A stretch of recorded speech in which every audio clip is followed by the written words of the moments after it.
Light weight బంగారు diamond ఆభరణాలు, వందల రకాల డిజైన్స్ ఏవైనా ధర మాత్రం ఒక్కటే. ఒకవైపు పత్రికా రంగం, మరోవైపు సినీ రంగంలో తనదైన ముద్ర వేసుకున్న మీసాల రామ్.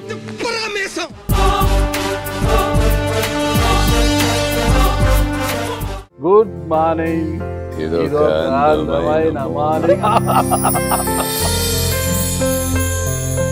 కొంచెం రాసి క్రియేటివ్గా ఏదైనా చేస్తే డబ్బులు వస్తాయన్న నమ్మకంతో 20 ఏళ్ల వయసులో అడ్వర్టైజింగ్ ఏజెన్సీ మొదలుపెట్టి. రాయడం అనేది కూడా ఒక కళ సార్. అది కళ ఎలా అబ్బింది మీకు అసలు?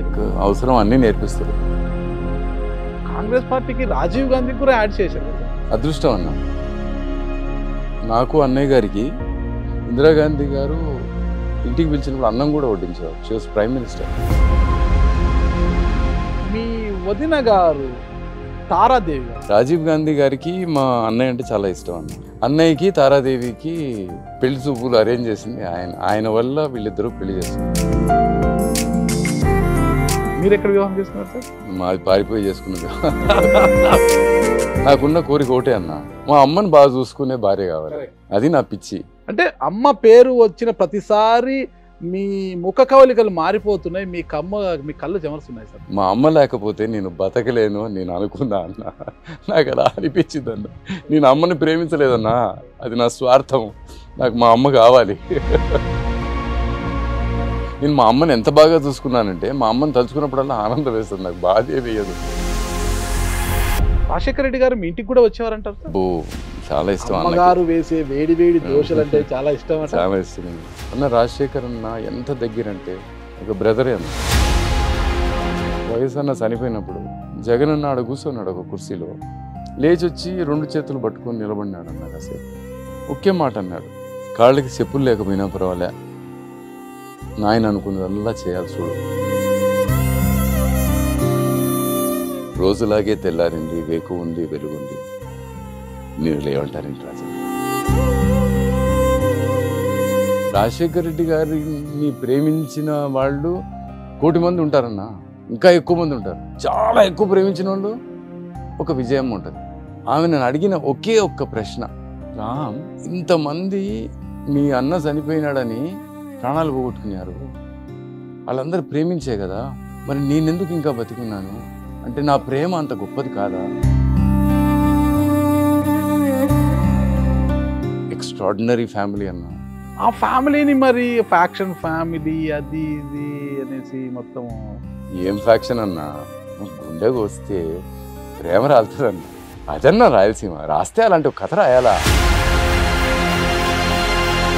బైరెడ్డి రాజశేఖర రెడ్డి గారు ఒకసారి మీ కారు తీసుకెళ్ళి మళ్ళీ తెచ్చిచ్చినప్పుడు ఆ కారుకి అంత రక్తపు మరకలు ఉన్నాయంట కదా సార్?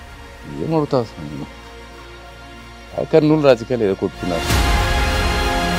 తాతగారి పేరు నిలబెడుతున్నాడు సార్ మనోడు బైరెడ్డి సిద్ధార్థ రెడ్డి. బాగున్నాడు పిల్లోడు, చాలా సంతోషం వేస్తాడు. ఈరోజు జగన్ గారి వెంట ఎందుకు లేరు? హనుమంతునితో విభేదించి బయటకు వెళ్ళిపోయారు. ఆయన తోక నా తోక అంటే పొడుగు. ఆయనకి రాజశేఖర్ రెడ్డి బొమ్మ పక్కన నా బొమ్మ ఉండాలి. ఆయన ఆకలంతా అది. ఆ కంచు కంఠానికి ఎందరో అభిమానులు, ఆ చేతి రాతకు మరెందరో ముగ్ధులు. తనదైన శైలిలో 2 రంగాలలో రాణించిన సవ్యసాచి అతను. ఒకవైపు పత్రికా రంగం, మరోవైపు సినీ రంగంలో తనదైన ముద్ర వేసుకున్న మీసాల రామ్ అతనే అందరూ ముద్దుగా పిలుచుకునే ప్రియదర్శిని రామ్, సాక్షి రామ్. ఆయన అసలు పేరు ఒకటి ఉంది, అసలు పేరు ఇంటర్వ్యూలో ఆయన అడిగి మనం తెలుసుకుంటాం. ప్రస్తుతం మనతో ఉన్నారు ఆయన. అదే మీరందరూ ముద్దుగా పిలుచుకునే ప్రియదర్శిని రామ్, సాక్షి రామ్. మాట్లాడదామా? ఓకే, నమస్తే సార్. అబ్బాయి మాట్లాడతావు అబ్బా నువ్వు. సార్ సార్ ఎంత ప్రేమగా మాట్లాడతావు. సార్ నిజంగా ఉన్న ప్రేమ సార్ అది. చాలా సంతోషం. ఎందుకంటే గుడ్ మార్నింగ్ మార్నింగ్ అనేది మీ వాయిస్తో వచ్చింది. అలాంటి అంటే ఒక క్రియేటివ్ పర్సన్ అయిన మిమ్మల్ని ఇంటర్వ్యూ చేసే అవకాశం అనేది నాకు రావడం అనేది నిజంగా నాకు ఇది ఒక అందమైన గుడ్ మార్నింగ్ సార్. అది అందమైన మార్నింగ్ అది నిజంగా. నమస్తే సార్. అసలు మీ సుమన్ అన్నకి, మీకు, మీ వీక్షకులకు pure love. Thank you sir. Thank you. 100% love. Okay sir. Sir మన ఇంటర్వ్యూలోకి వెళ్ళే ముందుగా ప్రియదర్శిని రామ్ తర్వాత సాక్షి రామ్ ఈ రెండిటి కన్నా ముందు మీ తల్లిదండ్రులు పెట్టిన పేరు ఒకటి ఉంది సార్ మీకు. ఆ పూర్తి పేరు, కుటుంబ నేపథ్యం ఆల్రెడీ ఇంతకుముందు వేరే ఛానల్లో మీరు చెప్పి ఉంటారు. కానీ మా సుమన్ టీవీ వీక్షకుల కోసము, నాగరాజు కోసము మీరు ఒక్కసారి రివీల్ చేయాలి సార్. మా అమ్మగారి తండ్రి గారి పేరు రామరెడ్డి, ఆయన ఎడ్యుకేషనలిస్ట్ సార్, తెనాలి. మా నాన్నగారి తండ్రి పేరు లక్ష్మీరెడ్డి. ఓకే. మా ఇంటి పేరు పత్తి. మేము పత్తి. ఓకే. సో మేము బెల్లారి ఏరియా నుంచి మా తాత ముత్తాతల దగ్గర నుంచి మెల్లగా అనంతపురం వచ్చి సెటిల్ అయినారు సార్. వాడు వచ్చింది అనంతపురం సార్, గుత్తి దగ్గర పాత కొత్త చెరువు అని. Okay sir. అక్కడ సెటిల్ అయినారు. పక్కనే సార్, మాది గుత్తి సార్. గుత్తిలో సెటిల్ అయినారు సార్. మా తాత గుర్రం మీద తిరిగి, సార్ లక్ష్మీరెడ్డి గారు సార్, గుర్రం మీద తిరిగి ఉన్న ఆస్తి అంతా పంచిపెట్టినాడు. ఓకే. ఎందుకు పంచిపెట్టినాడో మాకు తెలియదు కానీ పంచిపెట్టినాడు. పేదలకే పంచిపెట్టాడు సార్. ఏమో ఎవరెవరికి పంచిపెట్టినాడో తెలియదు. అంతే ఉంటది గుణం, అదే మంచి మనిషి. Okay sir. లక్ష్మీరెడ్డి గారు అట్లా పెట్టినారు. ఆయన భార్య సాయమ్మ రెడ్డి అని పెట్టుకోలే, ఆమె ఎందుకో ఇష్టం లేదు. నాయనమ్మ గారు. ఆవిడ 4 కొడుకుల్ని 2 కూతుర్ని తీసుకొని అనంతపురం వచ్చా సార్. కాసిన దుడ్లుండే మూట కట్టుకొని వచ్చినారు. భూమి ఒక 30 ఎకరాలు ఎంతో ఉండిందాడ రాయలసీమలో. అది కూడా గుత్తి దగ్గర ఎకరం ఆ రోజుల్లో ఎంత ఉంటుంది అన్న, 100 రూపాయలు. అంతే సార్, అంతే సార్. ఇప్పుడు కూడా 1,00,000 రూపాయలు దొరికిపోతుంది. Okay sir. సో విలువలేని భూమిని, రాళ్లున్న భూమిని కొట్టి సాయమ్మ కొడుకులు మా నాన్నగారు హనుమంతరెడ్డి సార్, వీళ్ళందరూ ఆ భూమిని సేద్యానికి సరిపోయేటట్టు చేసుకున్నారు. ఓకే.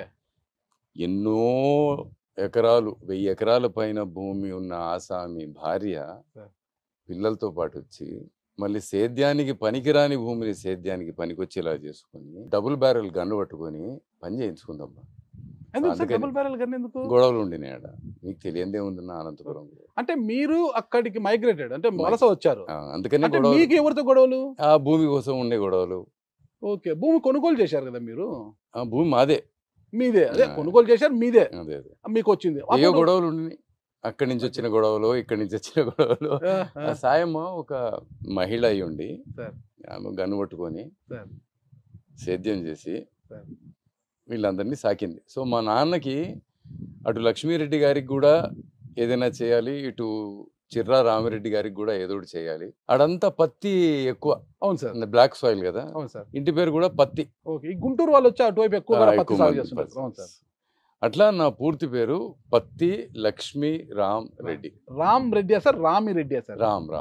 రామ్. ఓకే. పత్తి లక్ష్మీ రామ్ రెడ్డి, ఇది పూర్తి పేరు. ఈ పేరు కిందే ఇంత కథ ఉందంటే. కానీ ఒక్కటి క్లియర్ చేయలేదు సార్ నాకు.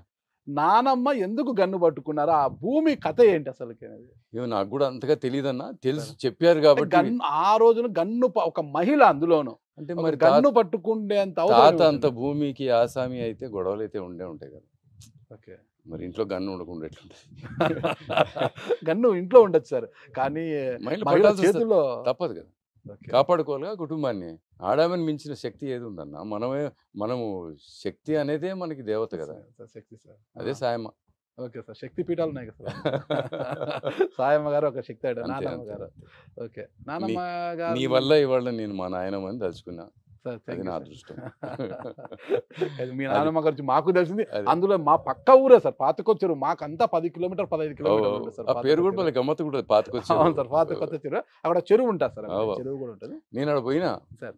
పోయి మా నాయన్ని ప్రసవించిన మంచం ఉంది ఆడ. బల్ల మంచం అని ఆ రోజుల్లో మంచాలు ఉండే కదా. బల్ల, ఆ బల్ల కూడా ఇంకా ఆడనే ఉంది ఇంట్లో పాతకొచ్చారులో సార్.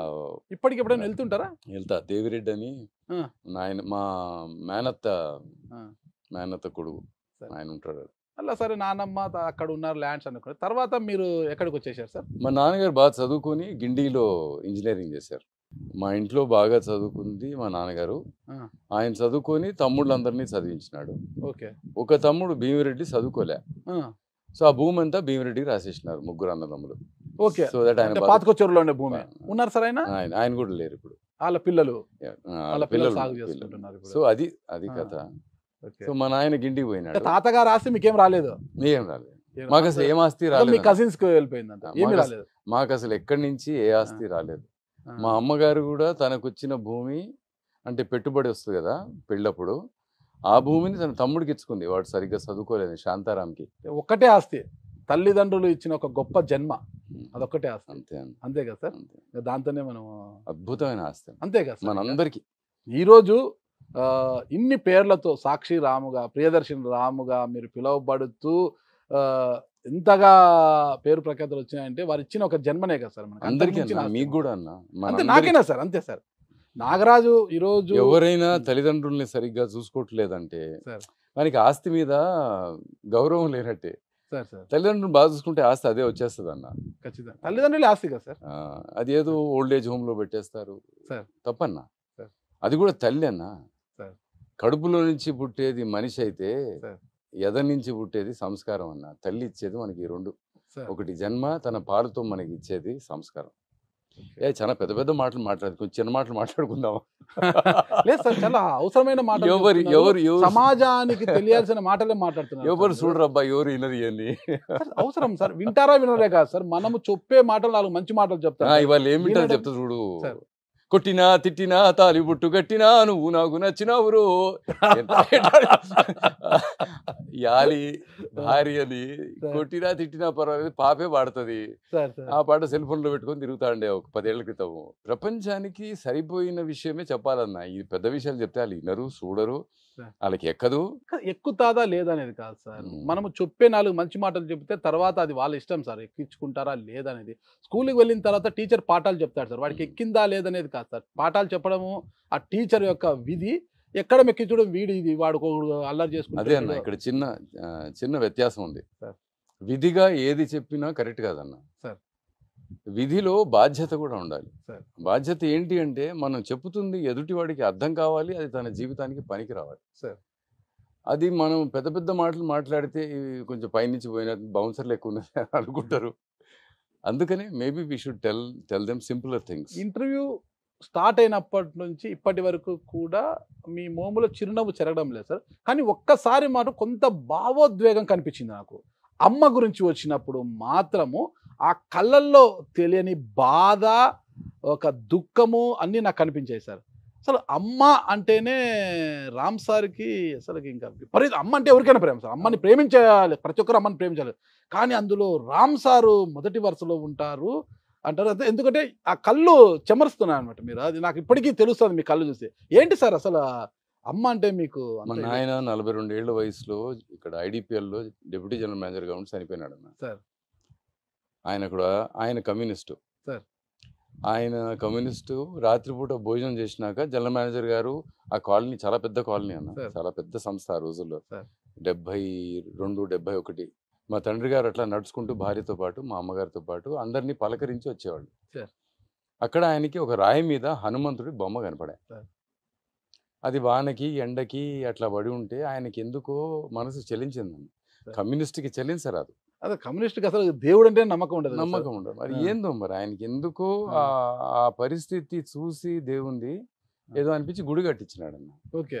ఆయన ఏం పెద్ద ఆస్తిపరుడు కాడు. కష్టపడి ఆయనకు వచ్చిన జీతంలో మిగుల్చుకున్న డబ్బులు అప్పుడున్న 2 అంబాసిడర్ కార్లు అమ్మేసి ఆ డబ్బుతో ఆ గుడికి కావాల్సినంత డబ్బు సమకూర్చి ఒక సావనీరేసి దాంట్లో అడ్వర్టైజ్మెంట్ నుంచి వచ్చిన డబ్బులతో ఎట్లాగైతేనే గుడి కట్టినారన్న. ఆ గుడి కట్టి దాని ఓపెనింగ్ 73 మేలో జరిగిందన్న. నవంబర్లో ఆయన చనిపోయినాడు. 42 ఏళ్ళు ఆయనకి. 42 years. ఓ, చాలా చిన్నవారు. ఇక నాకు 14 ఏళ్ళు, మా అన్నగారికి 17 ఏళ్ళు. సార్. ఇక మాకు దేవుడి మీద ఎలాంటి విశ్వాసము, గుడి మీద ఎలాంటి నమ్మకం ఉంటుంది? ఏమీ ఉండదు. ఉండదు సార్. ఇక మాకు మిగిలింది అమ్మ ఒకతే. సో నమ్మకమైన, ప్రేమైన, కూతురైన, స్నేహితురాలైన, సార్. తల్లైన అమ్మే. ఆమె భర్తని ఎంతగా ప్రేమించేదంటే నాన్నగారు చనిపోయిన తర్వాత చాలా కాలం మంచం మీదే ఉండిపోయింది. సో నేను మా అమ్మగారిని అంటే ఆ మనోవేదన. ఆ. భరించలేక ఆ. నేను మా అమ్మగారిని పెంచుకున్నాను నా కూతుర్లాగా. తల్లులు నాకు- పిల్లల్ని పెంచుతారు, పెంచుకున్నాను. కొడుకు తల్లిని పెంచాడు ఇక్కడ. నేను పని చేసుకొని వచ్చి అప్పుడు మోటార్ సైకిల్ ఉండేది. చాలా కష్టంలో ఉన్నాం. అంటే జనరల్ మేనేజర్గా పనిచేసిన ఆయన సడన్లీ చనిపోతే ఏముంటుందన్న? ఏముండదు. సైకిల్ మీద కాలేజ్కి పోయేది, స్కూల్కి పోయేది. సంస్థ నుంచి మీకు ఏం రాలేదు సార్ అసలుకి? అమ్మగారికి ఉద్యోగం లాంటిదో ఇచ్చారు. ఆ. ఆ సంస్థ took care of my mother. Okay. But that was not enough. అంతే కదా, అంతే కదా. సరిపోయినంత కుటుంబానికి ఉండదు. అది కాదు కదా. ఒక పెద్ద దిక్కును కోల్పోయిన తర్వాత అవన్నీ మనకి ఏమి ఇచ్చినా అప్పుడు ఆ రోజుల్లో ఆయనకి 3000 చిల్లర జీతం ఉంటే అమ్మగారికి 600 జీతం ఉంటే మరి సడన్లీ వ్యత్యాసం చాలా చాలా గొప్ప, తేడా కదా. చాలా గొప్పగా ఉండేది. ఆ. సో మోటార్ సైకిల్ కొనుక్కుంది నేను మా అమ్మని తీసుకెళ్ళి ఐస్ క్రీమ్ తినిపించడానికి వస్తాను, సైకిల్ మీద తీసుకెళ్ళాను కాబట్టి. సో అమ్మ నాకు కూతురైతే అమ్మ నాకు ఆకలిని నేర్పించింది అన్న. ఎలా సార్? అంటే మా నాన్నగారు చనిపోయిన తర్వాత మా నాన్నగారి అస్థికలను కృష్ణా నదిలో వేసి మళ్ళీ ఐడిపిఎల్ కాలనీ బాలానగర్ దగ్గర పోవాలా. అక్కడ పోతుంటే ఇక వచ్చినాము, సిటీ దరిదాపుల్లో వచ్చినాము, కారులో వస్తున్నాము. మా అమ్మని అప్పటికే నేను 2-3 సార్లు అమ్మ నాకు ఆకలేస్తుంది, అమ్మ నాకు ఆకలేస్తుంది అని చెప్పింది. 14 ఏళ్ళ పిల్లోని, అంతే తెలుసు నాకు ఆకలి తెలుసు. చెప్పితే సరిగ్గా ఇంటికి వచ్చిన తర్వాత కారు తలుపు తీస్తున్నప్పుడు కూడా మళ్ళీ ఇంకోసారి అడిగినా మా అమ్మని, అమ్మ ఆకలిగా ఉంది అని. ఆమె ఒక నిమిషం ఆగిందన్న. ఆమె అప్పటికప్పుడు ఒక విధవరాలు, ఆమె బాధలో ఆమె ఉంది. ఈ పిల్లోడు ఇప్పటికీ 2 సార్లు అడిగినాడు నాకు ఆకలేస్తుంది అని. ఆమె ఆగి నాకు చెప్పిందన్న, ఇంట్లో అన్నం ఉందని తెలిసి కూడా నువ్వు ఆకలి ఆకలి అంటున్నావు. ఎంతోమంది ఇళ్లలో అన్నం ఉండదు, వాళ్ళ ఆకలి అంటే తల్లి ఏం చేయాలి, ఆ బిడ్డ ఏం చేయాలి అని. ఆ రోజు నుంచి అర్థమైందన్న ఆకలి ఎంత అద్భుతమైన విషయం అని. ఆకలిని ఆకలితో నింపు, అన్నంతో నింపద్దు మా అమ్మ ఆ రోజు నాకు చెప్పిందన్న. అదే ఆకలి వల్ల ఒక మోటార్ సైకిల్ కొని మా అమ్మకి ఐస్ క్రీమ్ తినిపించిన. ఆ తర్వాత అమ్మగారికి అంత ఇష్టం అసలు ఐస్ క్రీమ్ అంటే? చాలా ఇష్టం. మా నాన్న తినిపించేవాడు. ఏ ఫ్లేవర్ ఎక్కువ తినేవారు? వెనీలా. ఆ రోజుల్లో వెనీలా. ఓకే, నాన్నగారు లేకపోయినా ఐస్ క్రీమ్ లేని లోటు మీరు. ఆ తర్వాత కారు కొని అమ్మని, కారు కొంటే ముందు అమ్మని తిప్పాలి దాంట్లో అట్లా. అందుకని ఇద్దరు మీ తల్లిదండ్రులు ఇద్దరేనా సార్? బ్రదర్ మీరు ఇద్దరే? అన్న పేరు సార్? సిద్ధార్థ్ రెడ్డి. సిద్ధార్థ్ రెడ్డి. ఓకే, పత్తి సిద్ధార్థ్ రెడ్డి. మేము ఏం చేసినామంటే నాన్నగారు చనిపోయిన తర్వాత కొంచెం ఏదో బంధువులతో ఏదో ఇబ్బంది వచ్చి పత్తి వంశానికి చేరకూడదు ఉండకూడదు అని అనుకుని అమ్మ పేరు పెట్టుకున్నాం. మా అమ్మ పేరు ప్రియదర్శిని. ఓకే ఓకే, అమ్మగారి పేరుతోనే యాడ్ ఏజెన్సీ కూడా పెట్టారు కదా సార్. అప్పట్లో యాడ్ చేయాలంటే ముంబైకి వెళ్ళాల్సి వచ్చేది అందరూ కూడా. ఎవరు రాజకీయ పార్టీలైనా సినిమా వాళ్ళని ఎవరైనా ముంబైకి వెళ్ళాలన్నమాట. ముంబైకి వెళ్ళాల్సిన అవసరం లేదన్నట్టుగా అసలు ప్రియదర్శిని యాడ్స్ పెట్టారు. సక్సెస్ కూడా సాధించారు. చాలా చాలా సక్సెస్ఫుల్, చాలా పెద్ద పెద్ద యాడ్స్. అప్పట్లో కాంగ్రెస్ పార్టీకి రాజీవ్ గాంధీకి కూడా యాడ్ చేసిన, అమేథీ కూడా చేసిన, క్యాంపెయిన్ చేసిన. అదృష్టం అన్న. ఎలా ఆ రంగంలోకి ఎలా వెళ్ళారు సార్ అసలు మీరు? మా అన్నయ్యని రాజీవ్ గాంధీ గారు ఎక్కడో కనపడితే ఆయన్ని తీసుకెళ్లారు ముందు. he was an engineer, very powerful Leo. Somehow Rajiv liked what Siddharth was doing. Ala he got in touch, and after that, because he was there, I was doing work and he called me. That's it. Gandhi కుటుంబంతో పరిచయం ఏర్పడడానికి అదే కారణం? అదే కారణం, అంతే, వేరే కారణం లేదు. నాకు బాగా గుర్తున్నా ఎంత క్లోజ్ అయిపోయామంటే నాకు అన్నయ్య గారికి ఇందిరాగాంధీ గారు ఇంటికి పిలిచినప్పుడు అన్నం కూడా వడ్డించేవారు. She was prime minister. Okay, కానీ షీ వాజ్ సో లవ్లీ అన్న. ఎంత అద్భుతమైన లెసన్స్ ఈ లైఫ్లో. ఓకే, మనం ఏమైనా కూడా అన్నం వడ్డించడం ఏంటన్నా. నేను రాజశేఖర్ రెడ్డి గారి శ్రీమతి గారు విజయలక్ష్మి గారు కూడా ఇంటికి వెళ్తే తను వడ్డించాల్సిందే.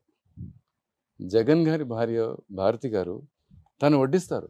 అంటే ఎక్కడో ఎవరినో ఒక ఆత్మీయుణ్ణి డైనింగ్ టేబుల్ దాకా పిలిచాము అంటే ఇక ఆయన్ని సత్కరించాలో ఆవిడ్ని గౌరవించాలో అని వాళ్ళకి తెలుసు. ఎక్స్ట్రాడినరీ పీపుల్ అన్న. ఇవన్నీ కూడా నేను అటు గాంధీ కుటుంబంలో చూశాను. మళ్ళీ నేను అదే ప్రవర్తన మళ్ళీ వైఎస్ కుటుంబం, వైఎస్ఆర్ కుటుంబం చాలా చాలా అదృష్టం అనిపించింది. గాంధీ కుటుంబానికి దగ్గర కావడానికి కారణం మీ అన్న సిద్ధార్థ రెడ్డి. సిద్ధార్థ రెడ్డి. మరి మీ వదిన గారు తారాదేవి గారు సార్?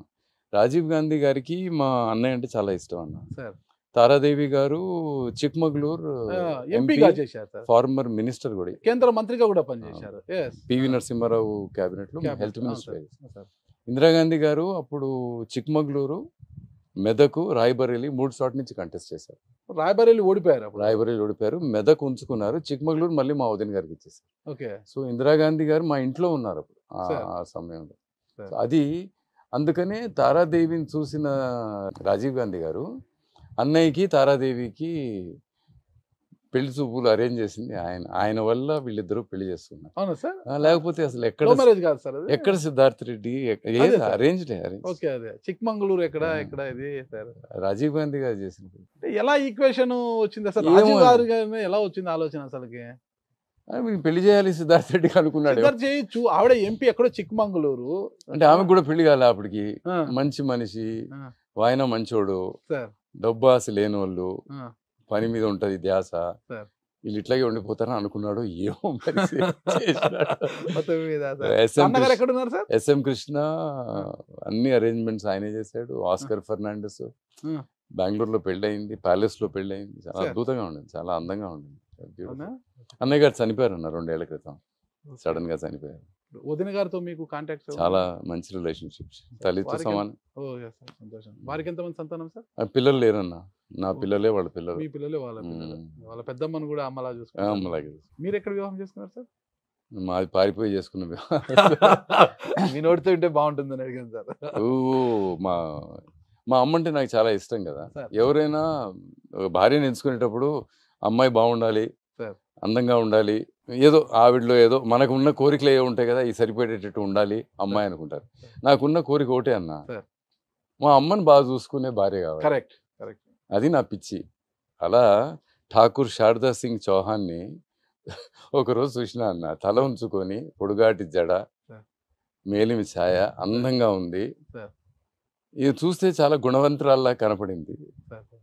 పోయి ప్రపోజ్ హోమ్ సైన్స్ కాలేజ్ దగ్గర అది ప్రపోజ్ చేసిన అన్న. వెంటనే ఏం ఆలోచించలే. సార్. మా అమ్మని బాగా చూసుకుంటావా అని అడిగా, ఇంకేం అడగలే.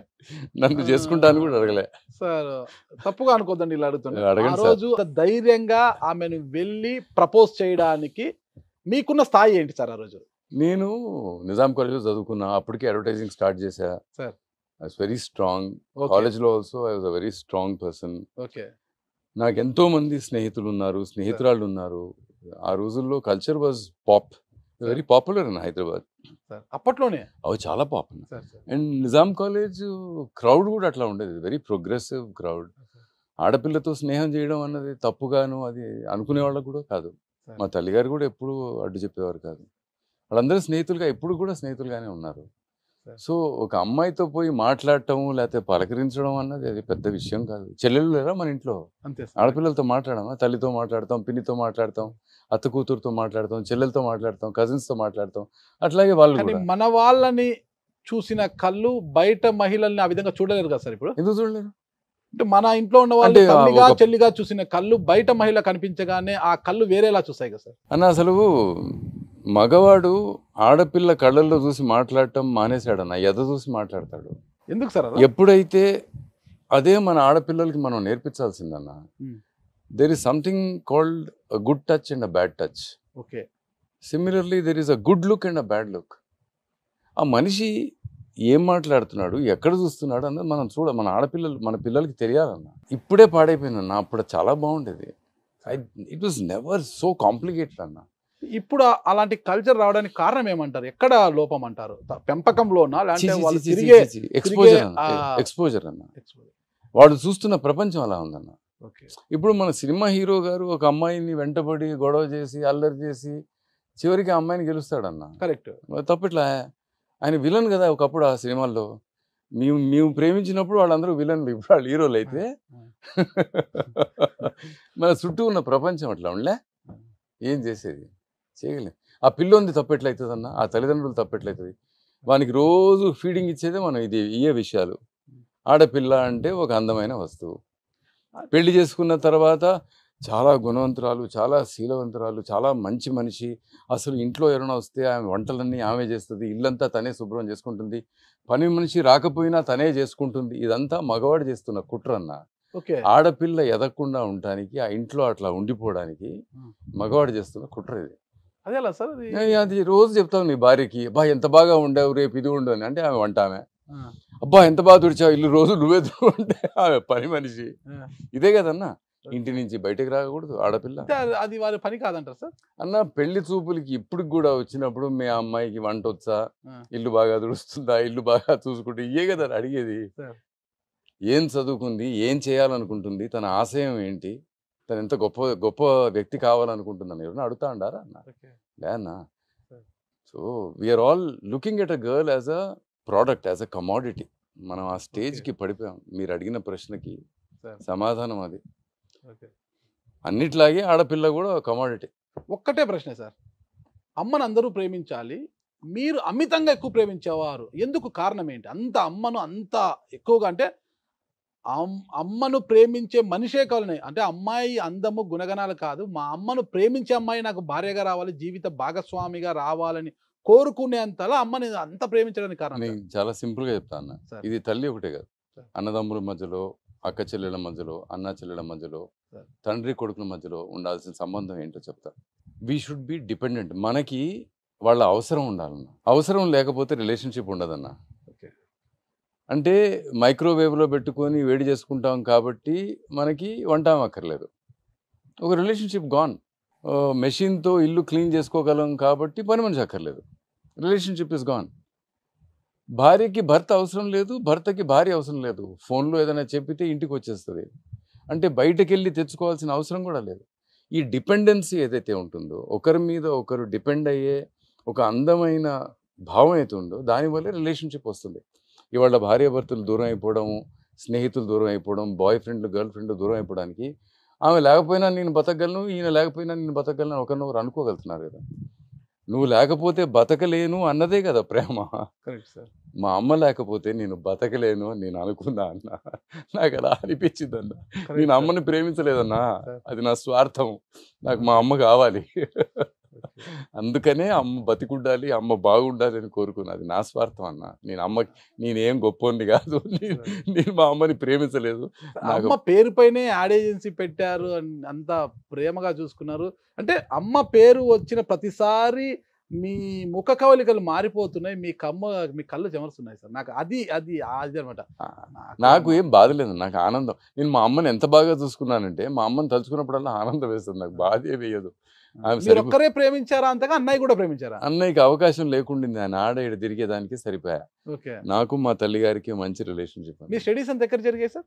ఇక్కడే చేసుకున్నాను. హైదరాబాద్ లో, ఢిల్లీలో చదివాను, హైదరాబాద్ చదివాను. హైదరాబాద్ లో బిలాయి, ఢిల్లీ, హైదరాబాద్. Oh super. హైదరాబాద్ లో ఎంతవరకు చదివారు సార్? డిగ్రీ కంప్లీట్ చేశానన్న. డిగ్రీ నిజాం కాలేజ్ లో. ఏ గ్రూప్ సార్? చెప్పినా నువ్వు సైన్స్ చదివినాను కానీ కప్పను కోయలా. కప్పను కోయకుండా సైన్స్ సార్? అదే మ్యాథ్స్, ఫిజిక్స్, కెమిస్ట్రీ చేసినాం sir. Okay okay. BSc maths. మరి సైన్స్ అంటే మ్యాథ్స్ అనాలి సార్. Maths combination. మ్యాథ్స్ చేసి కప్పను కోయలేదు సార్. కప్పలు తెచ్చినారు కానీ కోయలేదు సార్ మేము. మీ బీకామ్ లో మ్యాథ్స్ చేయలేదు, మా మ్యాథ్స్ లో మేము కప్పని కోయలేదు. బిఎస్సి చేసిన తర్వాత ఎంబీఏ సీట్ వచ్చింది కానీ బాంబేలో వచ్చింది. మఠం ప్రభంజన మూర్తి గారు అని చాలా పెద్ద ప్రొఫెషనల్, ఎన్సిబి నాథ్ గారు అని నాగార్జున ఫర్టిలైజర్స్ చైర్మన్, వాళ్ళకి ఫోన్ చేసి చెప్పారు వాళ్ళు, ఈ పిల్లోడు చాలా బ్రిలియంట్, వీడు రావటం లేదు, అడ్మిషన్ తీసుకోవటం లేదు. నేను పోయి వచ్చిన తర్వాత మా అమ్మగారిని అడిగితే పోతావా అని అడిగారు. ఆ కళ్ళల్లో పోవద్దు అని వినపడింది నాకు. సరేలే కళ్ళల్లో, సరేలే అమ్మ పోను అని చెప్పి ఉండిపోయినా. డబ్బులు లేవు కాబట్టి ఏం చేస్తే బాగుంటుందంటే, అడ్వర్టైజింగ్లో దిగితే ఖర్చు ఉండదు, కొంచెం రాసి క్రియేటివ్గా ఏదైనా చేస్తే డబ్బులు వస్తాయన్న నమ్మకంతో 20 ఏళ్ల వయసులో అడ్వర్టైజింగ్ ఏజెన్సీ మొదలుపెట్టారు. ఓకే. రాయడం అనేది కూడా ఒక కళ సార్. అది ఆ కళ ఎలా అబ్బింది మీకు అసలు? మీ ఇంట్లో ఎవరైనా ఉన్నారా? లేదన్న, అవసరం. ఐ థింక్ అవసరం అన్నీ నేర్పిస్తుంది. భాష మీద పట్టు ఉంటాం. బాగా చదువుకున్నా అన్న, మంచి మార్కులు వచ్చినాయి. I'm good student. నాకు ఎంబీఏలో అంత మంచి సంస్థలో సీట్ వచ్చింది. ఎన్సీబీ ఒక చైర్మన్, మఠం ప్రభంజన మూర్తి ఇద్దరు చైర్మన్కి వాళ్ళు ఫోన్ చేసి పిల్లకాయ రావడం లేదని, సెంట్ జేవియర్స్ లాంటి ఒక ఎక్స్ట్రాడినరీ ఇన్స్టిట్యూషన్ పిలుస్తారు. ర్యాంక్ స్టూడెంట్స్, బాగా చదివే వాళ్ళంతా కూడా మంచి రాతగాలు కాదు సార్. అసలు నిజమే. రాయడం వేరు, చదవడం వేరు, తెలివి వేరు సార్. రాయడం అనేది ఆ మన కలం నుంచి అలా అక్షరాలు జాలు వారడం అనేది కూడా ఒక వరం సార్. అది అలా పోతుంటది ఆ కలం ముందుకి. ఆలోచన రాత కంటే ముందు పరిగెడుతుంది అనుకున్నా, అప్పుడు రాత బాగుంటుంది. రాతకి ఆలోచన వెనకబడింది అనుకో, ఆ రాత బాగుండదు. అంటే నాకు చెప్పడానికి చాలా ఉండి అతి వేగంగా ఆలోచనలు నన్ను కొడుతున్నప్పుడు, కలం స్పీడ్ సరిపోనప్పుడు ఆ రాత బాగుంటుంది అన్న. కలం రాస్తున్నప్పుడు ఇప్పుడు ఏమి రాయాలి అనే ఆలోచన ఒకవేళ ఉంటే మాత్రం అది ఎట్లా అంటే అన్న, దేన్ని చూసినా కూడా దాంట్లో ఏదో కనపడాలి, అందరికీ Okay, కనపడంది మనకి ఏదైనా కనపడాలి. ఓకే నేను ఒక చిన్న బిట్ ఏదో రాశాను, దాన్ని ఎవరో చాలా మంది మెచ్చుకున్నారు. అది ఓ సీతాఫల చెట్టు చిన్నప్పుడు సన్నగా ఉంటుందన్న, దానికి నీళ్లు పోసేవాళ్ళు ఉండరు, Sir. ఎప్పుడైనా వాన పడితే బతకాల, పిల్లకాయలు దానికి కాసిన చిన్న చిన్న కాయలు తెంచుకొని వాటితో గోళీలు కూడా ఆడుకుంటారు, అవును సార్, వస్తా పోతా కర్ర తీసుకొని సీతాఫలం చెట్టుని కొడతారు. అవును సార్, సీతమ్మ వారు ఎంత బాధపడ్డారో సీతాఫలం అన్ని బాధలు పడుతుంది. ఓకే కానీ ఎక్కడో ఆకుల మాటున ఒక్క కాయని, పెద్ద కాయని దాచిపెట్టుకొని పండిస్తుంది అన్నది వాస్తవం సార్. దాంట్లో మనం అందరం ఈ రేగడి భూముల నుంచి వచ్చిన వాళ్ళంగా మనకి కథ తెలుసు, Sir. వానలు లేని భూముల నుంచి వచ్చినాం అవును కాబట్టి మనకి తెలుసు. దాంట్లో అన్న ఆ బరువుకి ఆ కొమ్మ ఏదైతే ఉంటుందన్న సగం ఇరుగుతుందన్న, అవును సార్, ఇరిగిన పక్క గ్రీన్గా ఉంటుందన్న, ఆ, అటుపక్కది ఎండిపోతుందన్న. ఆ, అంటే ఆ కొమ్మ చనిపోతూ కూడా సీతాఫలము ఆ పండుకి ఇంకా ప్రాణం పోస్తూనే ఉంటుందన్న. ఆ. ఆ సీతాఫలం చెట్టు ఒక పేద గర్భవతిలాగే కనబడిందన్న నాకు. ఓకే, ఇది ఆలోచన అన్న, ఆ, ఇంకా రాయడానికి ఏముంది? కరెక్ట్.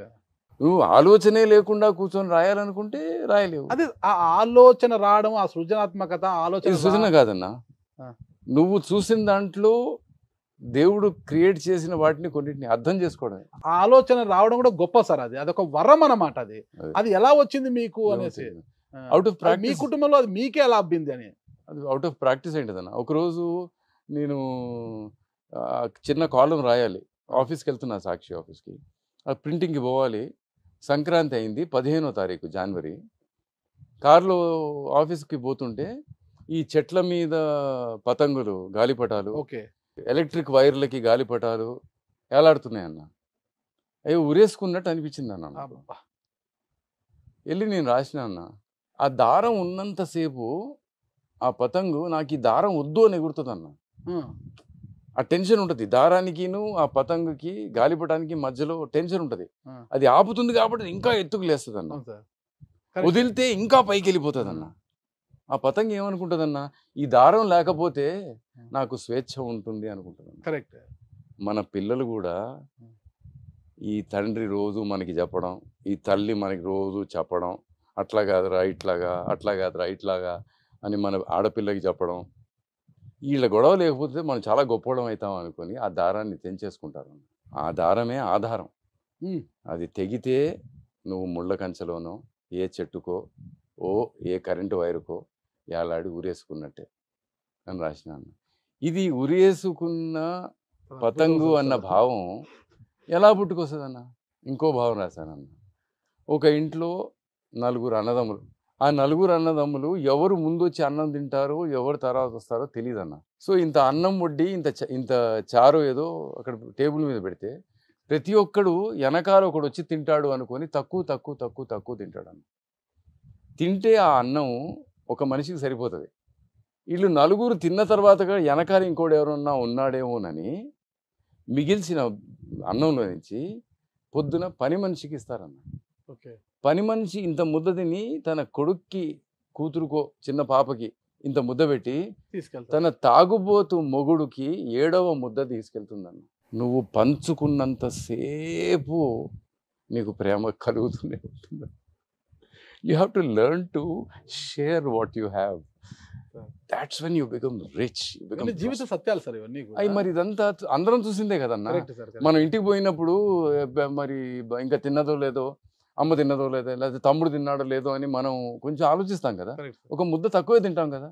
పొద్దున చూస్తేమో అన్నం మిగిలిపోయి ఉంటుంది. అది సత్యం కాదని. మళ్ళీ ఇంకో విషయం చెప్తాను. బోగన్ విల్లా అని ఒక చెట్టు ఉంటుందన్న, అంటే కాగితం పూలు అంటారు అది. Okay, yes. దానికి నీళ్లు పోసినాం అనుకున్నా ఒట్టి ఆకులే వస్తాయి. దానికి నీళ్లు పోయకన్నా ఒట్టి పూలే వస్తాయి. ఇది తెలియని విషయం సార్, నాకు కూడా తెలియదు.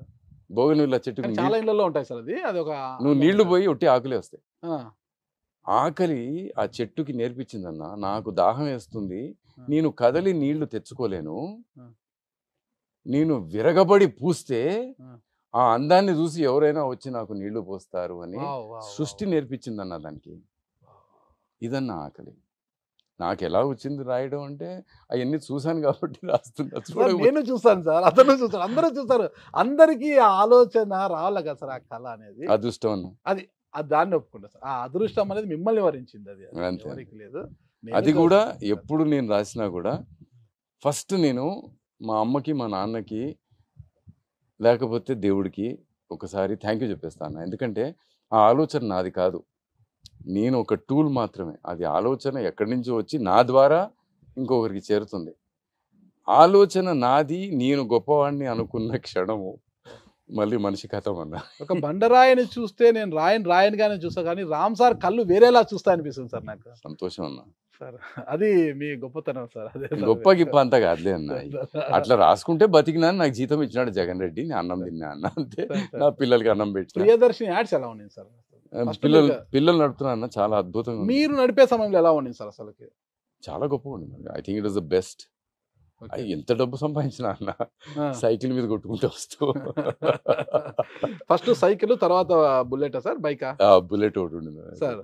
నీకు అన్ని నువ్వు మొత్తం ఎక్స్పెరిమెంట్ చేసి పెట్టినావు. రామ్ సార్ కి ఇట్లా బైక్లు, కార్లు అంటే మంచి షోకు ఇష్టం అంట. ఇష్టం అన్న, ఇష్టం. ఏదైతే లేదో దాని మీద షోకు పెరుగుతుంది కదా. ఏం పల్లకీలు కట్టే అవకాశం లేదు. సో పిల్లలనైనా భార్యనైనా తల్లినైనా మంచి కారులో తిప్పాలనుకుంటాం. మిమ్మల్ని మీరు ఎంత ప్రేమించుకుంటారు అంటే, అమ్మని ఎంత ప్రేమిస్తారు, మిమ్మల్ని మీరు అంత ప్రేమించుకుంటారు, అదే స్థాయిలో మీ మీసాన్ని కూడా అంతలా ప్రేమిస్తారంట కదా అసలు. కింద పడకూడదు అన్న ఇది. ఏం సార్ మీసాల రామ్ సార్? సార్ ఎవరైనా అదే అంటారన్న, గుణం అయిపోయింది, తీసేసేయాలా, తీసేస్తే కొత్త రామ్ కనపడతాడు. వద్దు సార్, వద్దు సార్, అదే సార్. మీరు చూడలేరేమో సార్, అది మా ఇంట్రోలో చెప్పినట్లుగా మీసాల రామ్ అలాగనే సార్. Super sir. అది థ్యాంక్ యూ అన్న. ప్రియదర్శిని రామ్ గా ఉన్న మీరు ఆ తర్వాత సాక్షిలోకి వచ్చారు సార్. సాక్షిలోకి వచ్చిన తర్వాత సాక్షి రాముగా నామకరణం చేశారు. ఎందుకు అది నామకరణము అలా వచ్చేసిందా ఏమన్నా? ఏదో ప్రేమగా పిలుచుకున్నారు సార్. సాక్షి మంచి సంస్థ, సాక్షి మంచి న్యూస్ పేపరు, సార్ మంచి టీవీ, మంచి విషయాలు చెబుతుంది. సార్ మంచితనానికి అది సాక్షి. అట్లా ఒకడు వీడు ఉన్నాడు, వీడికి జీతం కడుతున్నట్టున్నారు, వీడు బాగా రాస్తున్నాడు, వీడు 4 మంచి విషయాలు చెప్తున్నాడని సాక్షి రామ్ అన్నారు. ఆ ప్రియదర్శిని రామ్ మరి పొడుగ్గా ఉంది కదా, సాక్షి రామ్ అనేది సింపుల్. దానికి ముందు అమ్మ ప్రేమ ఉంది కానీ షార్ట్ కట్ లో సాక్షి రామ్ అయిపోయింది. ఏమి అమ్మ ప్రేమకే సాక్ష్యం. అంతే అంటే సార్, మీరు ఫస్ట్ రాజశేఖర రెడ్డి గారికి బాగా దగ్గరగా ఉండేవారు. రాజశేఖర రెడ్డి గారికి, రాజశేఖర రెడ్డి గారు మీ ఇంటికి కూడా వచ్చేవారంటారు. అబ్బో చాలా ఇష్టం. అమ్మగారు వేసే వేడి వేడి దోశలు అంటే చాలా ఇష్టం. చాలా ఇష్టం. ఒకసారి నాకు ఏదో చిన్న ప్రాబ్లం వచ్చింది, హెల్త్ ప్రాబ్లము. అది జగన్ గారికి తెలిసింది. నేను ఒక మధ్యలో ఒక 1 year జగన్ గారి దగ్గర లేను సాక్షిలో. అప్పుడు భారతి గారు, జగన్ గారు ఇద్దరు ఇంటికి వచ్చారు. ఇంటికి వచ్చి, అంటే యూజువలీ చాలా బిజీగా ఉంటారు జగన్ గారు, ఒక హాఫ్ డే మాతో ఉన్నారన్న. నా ఆరోగ్యం గురించి ఏదో కొంచెంసేపు మాట్లాడుకున్నాము. మిగతా అంతా ఆ ఇంట్లో రాజశేఖర్ రెడ్డి గారు ఏం చేసేవాళ్ళని మా అమ్మ చెప్పేది. వాళ్ళు విని ఎంత ఆనందపడేవాళ్ళు అంటే వాళ్ళకి వాళ్ళ నాన్న మీద ఉన్న స్పృహ, భారతి గారికి తన మామగారి మీద ఉన్న గౌరవం, ఇట్స్ అన్బిలీవబుల్, సో బ్యూటిఫుల్ అన్న. ఇట్స్ చాలా అదృష్టం. రాజశేఖర రెడ్డి గారు కూడా అదృష్టం చేసుకున్నారు. అలాంటి కొడుకు, అలాంటి కోడలు, బంగారం లాంటి కూతురు. గాంధీ కుటుంబముతో మీకు పరిచయమైన సందర్భాన్ని మీరు చెప్పారు సార్, మీ కుటుంబానికి. వైఎస్ఆర్ గారు అదే అన్న, గాంధీ కుటుంబమే ఆ కనెక్షన్ కూడా తెచ్చింది మాకు. ఎట్లా అంటే రాజశేఖర్ అన్న రూపాయి డాక్టర్గా చాలా ప్రసిద్ధిగాంచారు, చాలా గొప్ప ఆయన. అప్పటికే డాక్టరు. రాజకీయాల్లో అంత చదువుకొని గొప్ప పనులు చేసే వ్యక్తులు కొంచెం తక్కువ, అరుదు, లేరని చెప్పను.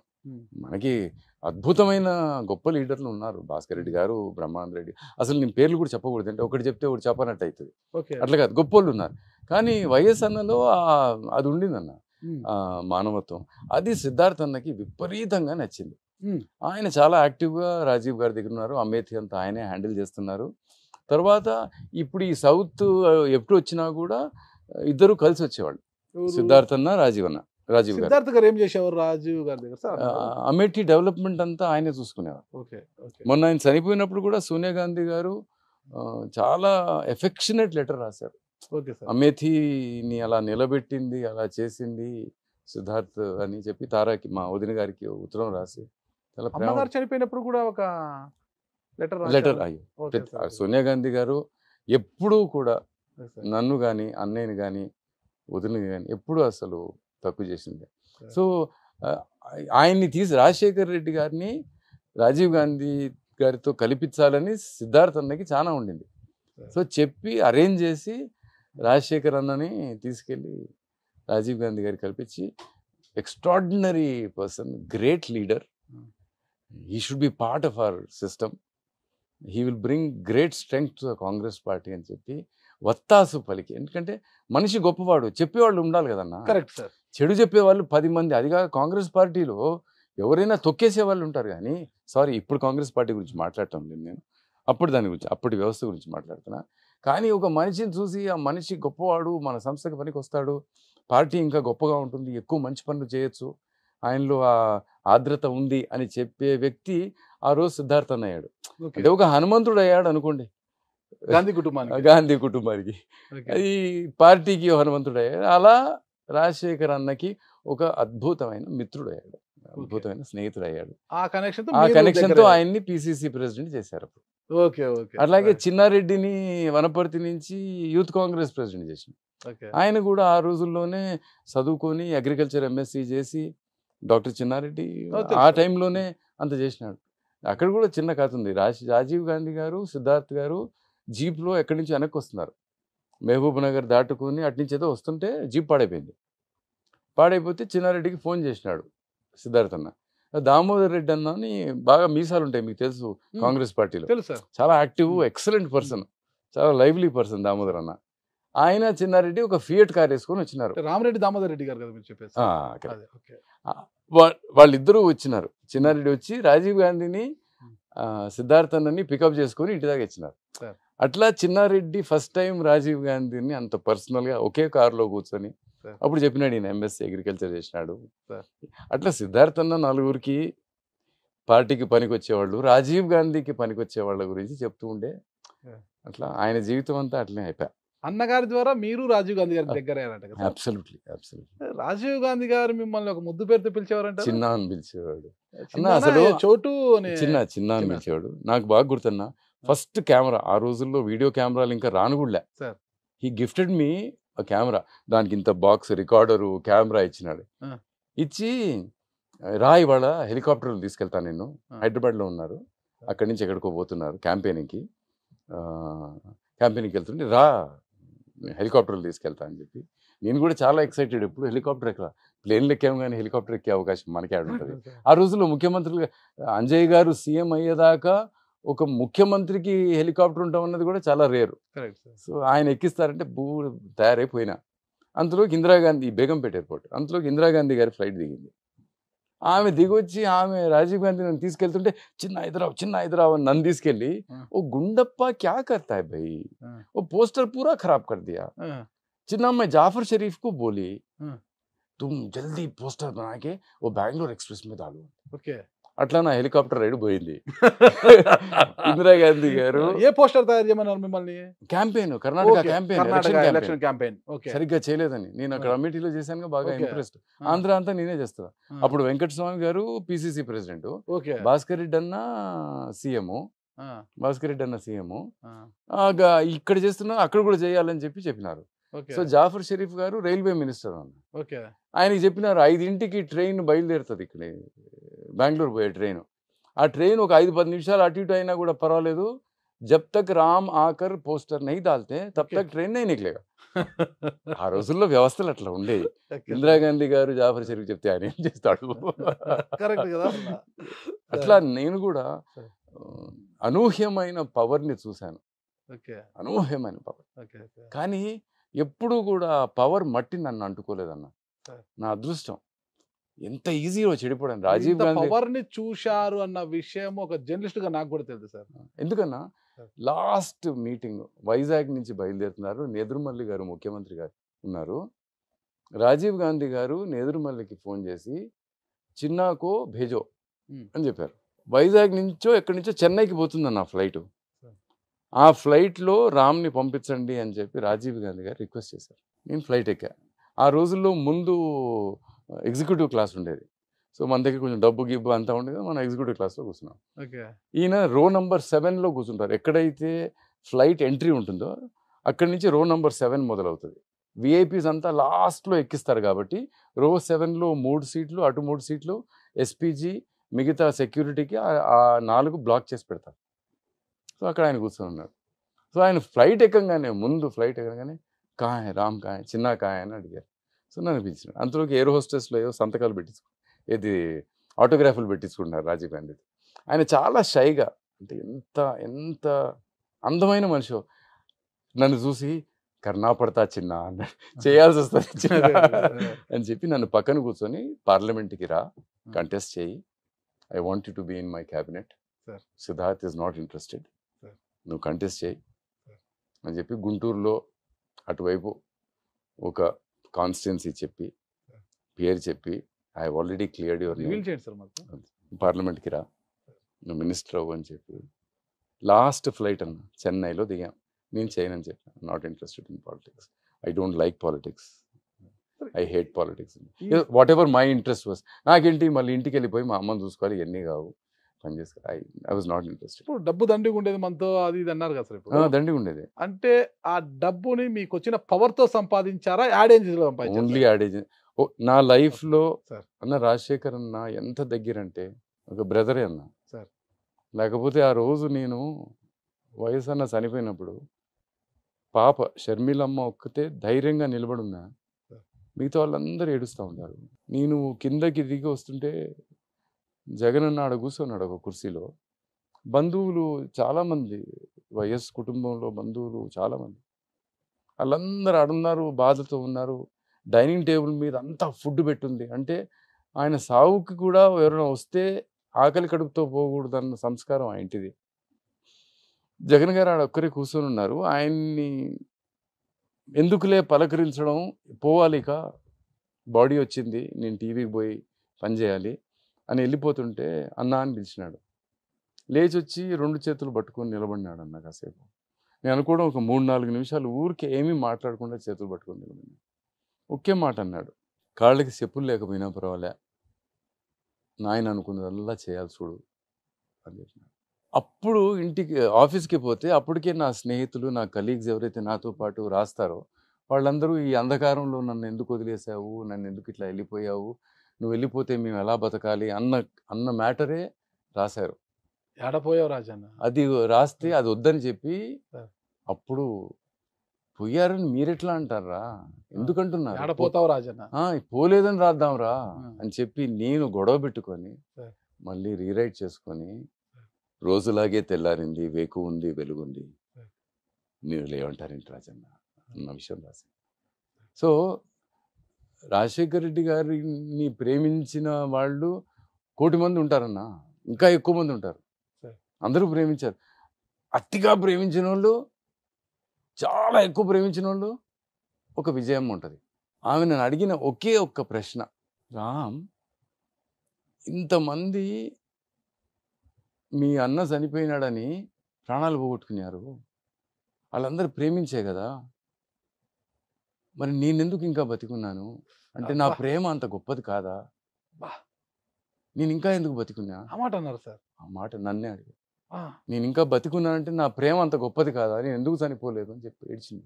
ఎక్స్ట్రాడినరీ ఫ్యామిలీ అన్న, నా అదృష్టం అన్న, ఆ కుటుంబంలో ఉన్న ప్రతి సభ్యురాలు ఒక పుస్తకం అన్న. ఆ ఫ్యామిలీని మరి ఫ్యాక్షన్ ఫ్యామిలీ అది ఇది అనేసి మొత్తం అన్న రోజు ఒకడు కత్తి తీసుకొని దూసుకుంటూ వచ్చి నిన్ను కొట్టబోతా ఉంటే నువ్వు చెయ్యని అడ్డం పెట్టాలా, కాలేని అడ్డం పెట్టాలా, లేకపోతే ఒక కొడవలైనా అడ్డం పెట్టాలా, నిన్ను కొడుతుంటే నువ్వు కొట్టాలా. అది వాళ్ళు కొట్టారో లేదో మనకు తెలియదు, కానీ ప్రపంచం అయితే అట్లా మాట్లాడేది. నాకు రాజారెడ్డి అన్న చనిపోయిన రోజు నాకు విషయం తెలుసు అన్న. అప్పుడు నానుడి అందరికీ తెలిసిన విషయం, కానీ ఆ రోజుల్లో మీడియా అంత పవర్ఫుల్గా లేదు కాబట్టి మైసూరారెడ్డి అన్న హోమ్ మినిస్టరు, ఓకే కరెక్ట్ కదా, రాజశేఖర్ అన్న తండ్రి గారిని చంపేసినారు. చంపినోళ్ళు వచ్చి హోమ్ మినిస్టర్ గారింట్లో దాక్కున్నారని చెప్పినారు. So protected by the same system అని చెప్పినారు. అది ఎంత సత్యమో అసత్యమో అని నాకు వద్దన్న. ఆ రోజు వినబడిన మాట, తెలిసిన మాట, నానుడిలో ఉన్న మాట, ఇప్పుడు దాకా అనుకుంటున్న మాట అదే. అలా జరిగినా కూడా రాజశేఖర్ అన్న ఫోన్ మీద హైదరాబాద్లో ఉన్నాడు. అబ్బా చనిపోయినప్పుడు హైదరాబాద్లో ఉన్నాడు. ఫోన్లు చేసి వద్దు గొడవలొద్దు గొడవలొద్దు గొడవలొద్దు అని చెప్పి ఆపినాడు అన్న. ఏం ఫ్యాక్షన్ అన్న, ఆయన ఆయన గుణంలో మీకు ప్రేమ తప్ప ఏమీ కనపడదన్నా. ఏమి ఫ్యాక్షన్? ఆ మట్టికి పూసిన వాసన. ఈ సినిమాలు చేస్తారు కదన్నా మీరు, తీయండ్రా బండ్లు, తీయండ్రా కొడవళ్ళు, తీయండ్రా కత్తులు. ఎంత అన్యాయం అన్నా. యాడన్నా నువ్వు రాయలసీమలో యాడికైనా పో అన్నా, ఇంత అన్నం పెడతారు, ఎంత ప్రేమగా మాట్లాడతారు. ఎవ్వరు అసలు అది రాయలసీమ ప్రజల గుణం సార్. అది మరి అలా నువ్వు ఫ్యాక్షన్ నేను అనడం లేదు సార్. ఇప్పుడున్న ప్రతిపక్షాలు కావచ్చు, రాజారెడ్డి గారి నుంచి ఇప్పుడు జగన్మోహన్ రెడ్డి వరకు కూడా అదే అంటారు కదా సార్. అన్న ప్రతిపక్షాలు వాళ్ళు గెలవాలంటే ఏదో ఒకటి చెప్పాలి కదన్నా. అంటే ఏ ఇష్యూ జరిగినా పులివెందల రౌడీలు వచ్చారు, పులివెందల గుండాలు వచ్చారు అంటుంటారు కదా సార్. ఆ రక్త మరకల్ని ఇప్పటికీ ఆ కుటుంబానికి అంటిస్తూనే ఉన్నారు కదా సార్. యాడంటుకుంటాయిలే అన్న. ఇంత సేవ చేసి ఇంత ప్రేమించే గుణము, అన్ని కార్యక్రమాలు చేసిన రాజశేఖర్ అన్న, ఆయన బతికింది ముఖ్యమంత్రిగా 5 ఏళ్ల 2-3 నెలలు. ఆయన చేసినంత పని ఎవ్వరు చేయలే. స్ట్రైట్ ప్రశ్న సార్. ఆ ఫ్యామిలీని ఇంత ప్రేమిస్తున్నారు, జగన్మోహన్ రెడ్డి గారి గురించి మీరు ఇంతలా చెబుతున్నారు, ఆయనని ఇప్పటికీ ప్రేమిస్తారు మనస్ఫూర్తిగా, మీరు డౌటే లేదు. అలాంటి రామ్ సార్ ఈ రోజు జగన్ గారి వెంట ఎందుకు లేరు? వెంటనే ఉన్నా. ఎందుకు ఉన్నారు సార్? ఎవరన్నా అన్నది నేను వెంటలేదని మీరు డిసైడ్ చేస్తారా? వాళ్ళు ఫ్యాక్షన్ వాళ్ళని మీరు డిసైడ్ చేస్తారు. నేను అనలేదు సార్, ప్రతిపక్షాలు విమర్శిస్తున్నాను, నేను అనడం లేదు. నాకు తెలుసు, నేను రాయలసీమ వాడిగా నాకు తెలుసు. తండ్రిని చంపిన వారిని క్షమించి వదిలేసిన పెద్ద గుణము రాజశేఖర రెడ్డి గారిది. తాతను చంపిన వారు కళ్ళెదురుగు తిరుగుతున్నా కూడా చూసినట్టు వదిలేసిన మరో పెద్ద గుణము జగన్మోహన్ రెడ్డి గారిదని నేను నమ్ముతాను. దాని గురించి ఇంకో మాట చెప్తా క్లోజ్ చేసే ముందు. మైసూరారెడ్డి అన్నగారిని ఒక రోజు ఎయిర్పోర్ట్ లో రాజశేఖర్ అన్న చూసినాడు. ఆయన ఢిల్లీ పోతా ఉన్నాడు. ఢిల్లీ పోతా ఉంటే అటు దూరంగా కనపడినాడు. రాజశేఖర్ అన్న మైసూర్ అన్న ఇద్దరు కలిసి రాయలసీమ యాత్ర చేసినారు. మీకు తెలుసు సార్, చాలా మంచి యాత్ర అది. ఐ థింక్ పాదయాత్రలో మొదటిసారి చేసిన పాదయాత్ర అదే మన 2 రాష్ట్రాల్లో చేసి రాయలసీమ బాగుపడాలని కోరుకున్నది వాళ్ళిద్దరు. ఇద్దరు సహయోగులుగా నడిచినారు అప్పుడు. సో ఇప్పుడు కనపడినాడు ఎయిర్పోర్ట్ లో. ఇప్పుడు సారు సీఎం, కాంగ్రెస్ సీఎం, ఆయన టీడీపీలో ఉండి ఆడ బయట ఉన్నాడు. ఆయన అది దూరం చూసి మైసూరారెడ్డి రా ఆయన మళ్ళా చూడు పిలిచి, మైసూరారెడ్డి గారు ఒకసారి ఇటు వస్తారా? అట్లే ఉండదు. ఓ మైసూరాన్ని అయితే రాపా అని. ఏం రాజశేఖర్, మనం యాత్ర చేసినప్పుడు అనుకునే అన్ని చేసినావా అని అడిగినాడు. మా నాన్నని చంపిన వాళ్ళు నువ్వు దాచిపెట్టినావా అని అడగలే. మనం ప్రజలకి చేస్తాం అనుకునేవన్నీ చేసినావా అని అడిగితే ఆయన తరల్చుకొని మనం అన్నదానికంటే ఎక్కువ చేసిన వాళ్ళు, అబ్బా ఎందుకు ఇప్పుడు నాకు సిగ్గు అవుతా ఉంది అన్నట్టుగా ఉన్నాడు ఆయన. ఆయన అది చేస్తే తనయుడు జగన్మోహన్ రెడ్డి గారు మైసూరారెడ్డి గారిని కొన్ని సంవత్సరాలు పక్కన పెట్టుకున్నారు సార్, పార్టీలో పక్కనే పెట్టుకున్నారు.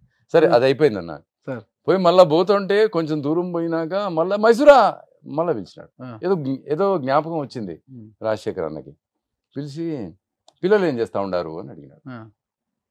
మరి పిల్లలు పూర్తిగా సెటిల్ అయినారో లేదో ఏందో ఆయన తల ఉంచుకున్నాడు. అంటే నా కాడికి పంపించి నేను చూసుకుంటా. ఏం ఫ్యాక్షన్ అన్నా, గుండెకు వస్తే ప్రేమ రాలుతుందన్నా. ఇది రాయలసీమ, అదన్నా రాయలసీమ రాస్తే అలాంటి ఒక కథ రాయాలా?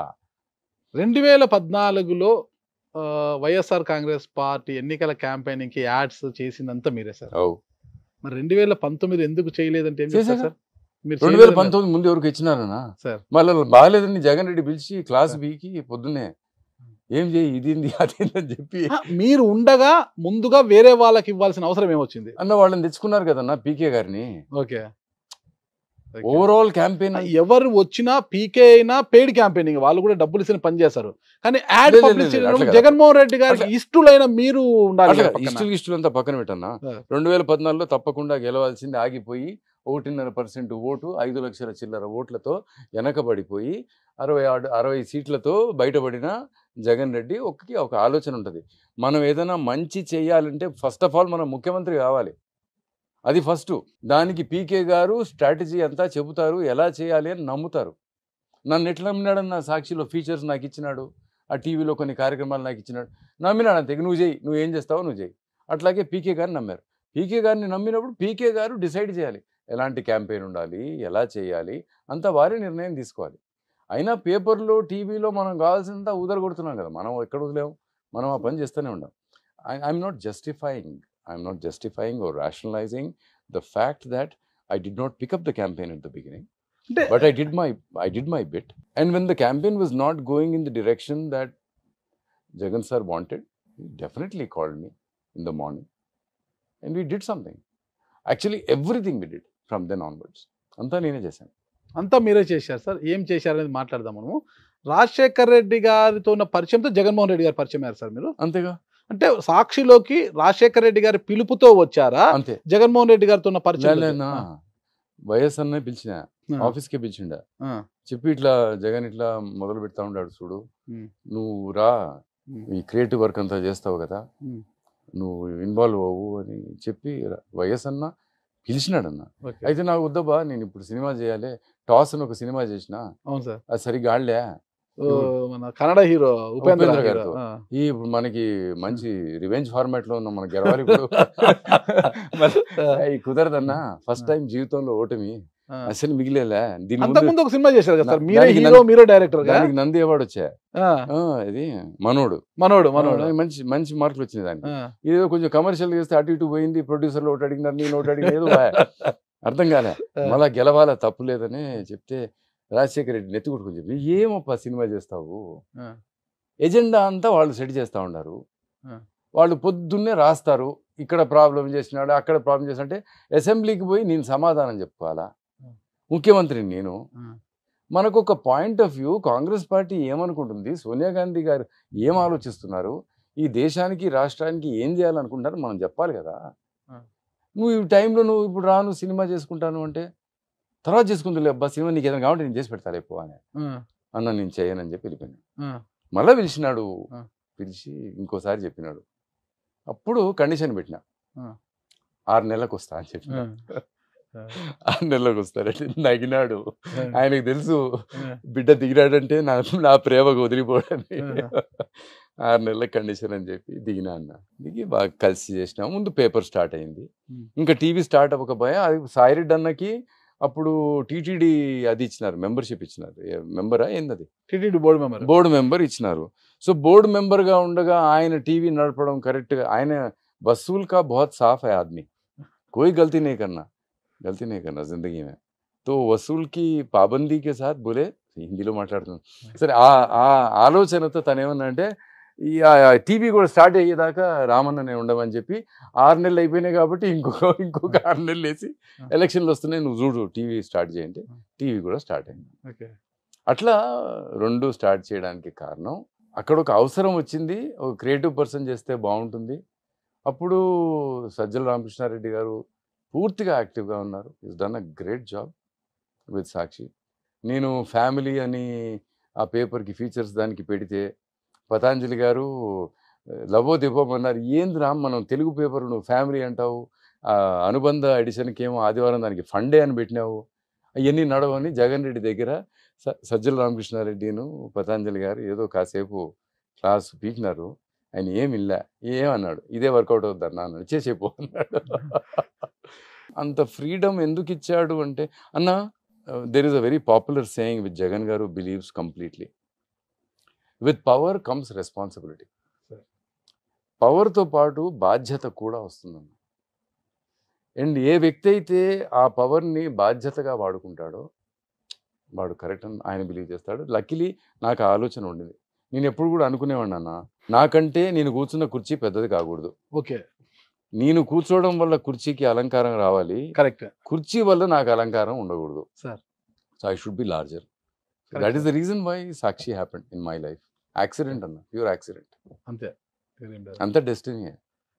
సాక్షి ఫ్యూచర్స్ ఇన్ఛార్జ్ గా మీరు ఉన్నప్పుడు ఉదయం లేస్తే సాక్షి ఫ్యూచర్స్ పేజీని మెయిన్ పేజీ కవర్ పేజీగా వేసి అలా ఆ స్టాల్స్ దగ్గర ఇలా వేసి ఉంటే దంతెలకి ఆ ఫ్యూచర్స్ పేజీ చూసి పేపర్ కొనేవాళ్ళు సార్ అప్పట్లో. అంతలా అసలు మెప్పించారు అసలుకి. దీనికంటే కూడా అది జగన్ గారి ఆలోచనే అన్న. జగన్ గారు ఆ టైంలో అనుకుంది ఏంటంటే, అందరూ ప్రతి న్యూస్ పేపరు రాజకీయం రాస్తుంది, వార్తే రాజకీయం, మనం కూడా రాజకీయం రాస్తే అది రాజకీయమే అవుతుంది, పార్టీ రాజకీయమే అవుతుంది. కాబట్టి మనకు గుర్రం కావాలి, ఆ గుర్రం మీద మన ఒపీనియన్ ముందుకెళ్తే బాగుంటుంది. కాబట్టి ఫీచర్స్ అన్నది ఆ గుర్రం అవుతుంది. అది మన పాయింట్ ఆఫ్ వ్యూని ఈ సమాజం కోసం మనం చేయాలనుకుంటున్నది, కాంగ్రెస్ పార్టీ చేయాలనుకుంటున్నది ముందుకు తీసుకెళ్లాలంటే ఈ గుర్రం అవసరం అనుకొని ఆ ఫీచర్స్ అంత స్ట్రాంగ్ చేశారన్న. అది సంగతి. చాలా అద్భుతంగా వచ్చేది సార్ అప్పుడు.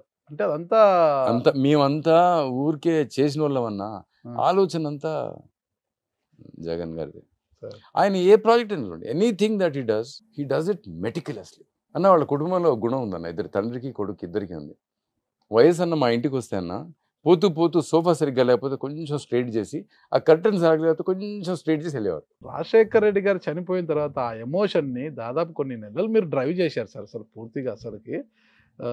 ఎలా సాధ్యమైంది సార్ అసలు? అదే రాజశేఖర రెడ్డి గారు బొమ్మ పెట్టేలా పూలు పడ్డము, ఇదంతా టీవీలో రావడము, మొత్తం ఒక సాక్షి పేపర్లో కూడా ఆయన ఫోటోలు అంటే రావడం. మేమే ఆయన్ని ఎట్లా ప్రేమించాం కాబట్టి అదేం పెద్ద, అంటే దానికి ఒక స్ట్రాటజీ ప్రయత్నం ఏమీ లేదండి. అంటే ఒక ఒక ఒక సబ్జెక్ట్ని అన్ని రోజుల పాటు డ్రైవ్ చేయాలంటే, ఆ ఎమోషన్ని క్యారీ చేయాలంటే మరి అంత పెద్ద పుస్తకం ఆయన జీవితం, సార్. బాబా ఎన్ని చేసినాడన్న.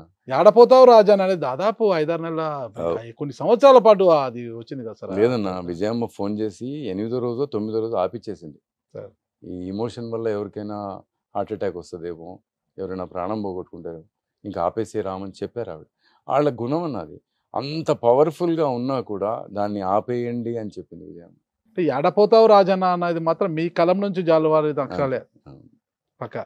నిజంగా నా రోజు చాలా సంతోషం అది అది జరగడం, అన్నయ్య గారికి అలాంటి నివాళులు ఇచ్చుకోవడం ఈ జన్మలో. సార్. It's done. ఎన్ని పూలు తెచ్చి చేయగలుగుతామన్న, అక్షరాలతో చేయగలిగింది చేయలేం. అక్షరం అద్భుతమైన నైవేద్యం. పేపర్ నుంచి సాక్షి టీవీకి సీఈఓగా వచ్చారు కదా సార్. సీఈఓగా వచ్చారు, మీ వాయిస్ ని వినిపించేలా మోసం వాయిస్. కంచుకంటాం సార్. అది అది నాది కాదు కదా, అమ్మ నాయన ఇస్తే జీన్స్ లో వచ్చినాయి మనకి. సార్ సార్ మంది అనుకుంటే పాడైపోతాము. కూడా అది కంచుకంటాం సార్. అది నాకు అదే అర్థం కాలేదు సార్. యాడ్స్ చేశారు సార్. 2019లో పీకే టీం వచ్చింది కాబట్టి వేరే వాళ్ళకి ఇచ్చారు, సరిగ్గా మీకు ఇచ్చారు. కానీ 2019లో జగన్మోహన్ రెడ్డి గారు సీఎం అయిన వెంటనే రామ్ గారు చాలా ప్రాధాన్యత గల పోస్టులు అక్కడ ఉంటారు, జగన్ గారు వెంట అడుగున్నారు. కట్ చేస్తే రామ్ గారు సాక్షి నుంచి బయటకు వచ్చేసారు. తర్వాత జగన్ గారికి దూరంగా ఉన్నట్లు అనిపించేలా కనిపిస్తున్నారు ఈరోజు. అసలు ఏం జరిగింది, ఎందుకు, కారణం ఏంటి అన్న? నా చిన్న కొడుకు ఎంగేజ్మెంట్ సడన్ గా సెట్ అయిందన్న.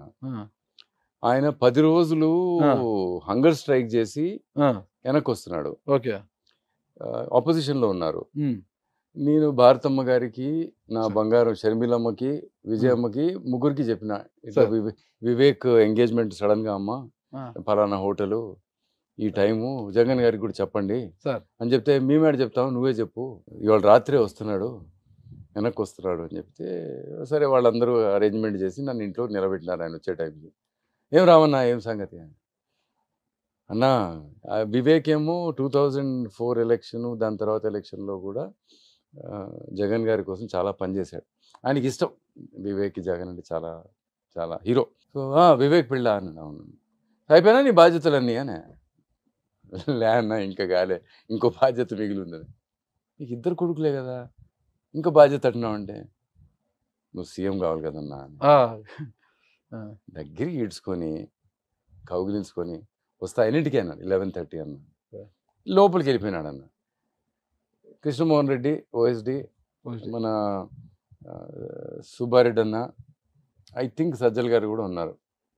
వాళ్ళు పట్టుకొని ఎట్లా వస్తాడు రేపు పొద్దున, అనంతపురంలో మన ఎమ్మెల్యే గారి కూతురు పెళ్ళి ఉండే, పెద్ద పబ్లిక్ మీటింగు, వచ్చేద్దా తిక్కులోనివా నువ్వు, పోయి చెప్పు పో. ఆయన రాత్రి అనుకుంటున్నాడు 11:30. అప్పుడు పబ్లిక్ మీటింగ్ తర్వాత బెంగళూరుకి వచ్చి బెంగళూరు నుంచి హైదరాబాద్ వస్తాడు. అట్లా అనుకుంటున్నాడు, రూపాయి చెప్పు పో అని. వద్దులే అన్న, లీడరు ఆయన రాలేకపోతే పిల్లలే పోతారు ఆయన దగ్గర ఆశీర్వచనం కోసం, ఏంది ఆయనకి చెప్పేది అని చెప్పి నేను వెళ్ళిపోయినాను. 11:30కి నెక్స్ట్ డే మార్నింగ్ జగన్ గారు, భార్య, తల్లిగారు, షర్మిలమ్మ, నలుగురు వచ్చినారన్న. అక్షంతలు అవి వేసిన తర్వాత నేను జగన్ గారి దగ్గర పోయి అడిగిన, ఏమప్పా అంత పెద్ద మీటింగు, అంత పెద్ద కార్యక్రమము, మన ఎమ్మెల్యే గారి కూతురు పెళ్ళి, వాళ్ళందరూ పార్టీ అంతా ఆడనే ఉందంట, ఎందుకు వదులుకొని వచ్చినావు అని చెప్తే, భుజం తట్టి యువర్ ఫ్యామిలీ అన్న. యాన్నో దూరం ఉన్నాడు రామరెడ్డి, జగన్ రెడ్డి, యాడనో పారేసినాడు, లేకపోతే ఈయన పారిపోయినాడు, ఇవన్నీ వేస్ట్ అన్న. ఆయన ఫ్యామిలీ గుండెల్లో పెట్టుకున్నాడన్న. ఈ ఆడ పదవి అన్న, అంతకంటే మంచి పదవి దొరికి వస్తుందా? అంటే ఆ రోజు జగన్ గారు వెంట ఉన్నవారు, పేపర్లో ఉన్నవారు కావచ్చు, బయట ఉన్నవారు కావచ్చు, ఈ రోజు చాలా కీలకమైన పదవుల్లో ఉన్నారు. కానీ రామ్ సార్ కనిపించడం లేదు ఆ టీం. నాకు ఇంట్రెస్ట్ అన్న ఈ స్క్రీన్ ప్లే సినిమా రాయాలని. అది రాజశేఖర్ అన్నకే చెప్పిన, నాకు పిచ్చిలేసింది, నేను సినిమా చేయాలి. మరి ఒక్కటే సార్ దానికి స్ట్రైట్గా నాకు సమాధానం. సాక్షి టీవీని కావచ్చు, సాక్షి పేపర్ని కావచ్చు, ఎంతో ప్రేమించారు, ఎంతో అభివృద్ధి చేశారు, ఎంతో పైకి తీసుకొచ్చారు. మీ అంటే మీకు తోచిన స్థాయిలో అందరూ కష్టపడే, మీ అందరూ కష్టం మీకుంది, మీ కష్టం మీకుంది అనట. అయినా సాక్షి నుంచి 2 సార్లు ఎందుకు బయటికి వచ్చారు? ఒకసారి వచ్చి మళ్ళా ఎందుకు వెనక్కి వెళ్ళారు? రెండోసారి మళ్ళా ఎందుకు వచ్చారు? ఒకసారి ఒక ఆ రోజు ఎలక్షన్ కౌంటింగ్ అన్న, ఇది బై ఎలక్షన్. అప్పుడే సార్ పార్టీ మొదలుపెట్టినారు. సో కౌంటింగ్ ఉండింది. సో నేను రాత్రి పనిచేసి పొద్దున్నే పోయి ఇక్కడ షర్మిలమ్మకి ఇచ్చారు ఆ ఇల్లు. ఇప్పుడు ఇక్కడ రోడ్ నెంబర్ 2లో బంజారా హిల్స్లో ఉండేది అన్న ఇల్లు. ఆ ఇంట్లో కింద వెనకాల ఒక ఇంట్లో ప్రెస్ కాన్ఫరెన్స్కి పోస్టర్లు గీస్టర్లు అన్నీ చూసుకొని మైకులు పెట్టించుకొని 4ంటికి ఇంటికి వెళ్ళి స్నానం చేసి మళ్ళీ ఆఫీస్కి 5ంటికల్లా 5:15 చేరినాను. సో అప్పుడు ఒక ఇంపార్టెంట్ మెంబరు, అవుట్పుట్ ఎడిటర్గా ఒక ఆయన ఆయన మెల్లగా 8:30, 9ంటికి వచ్చాడన్న.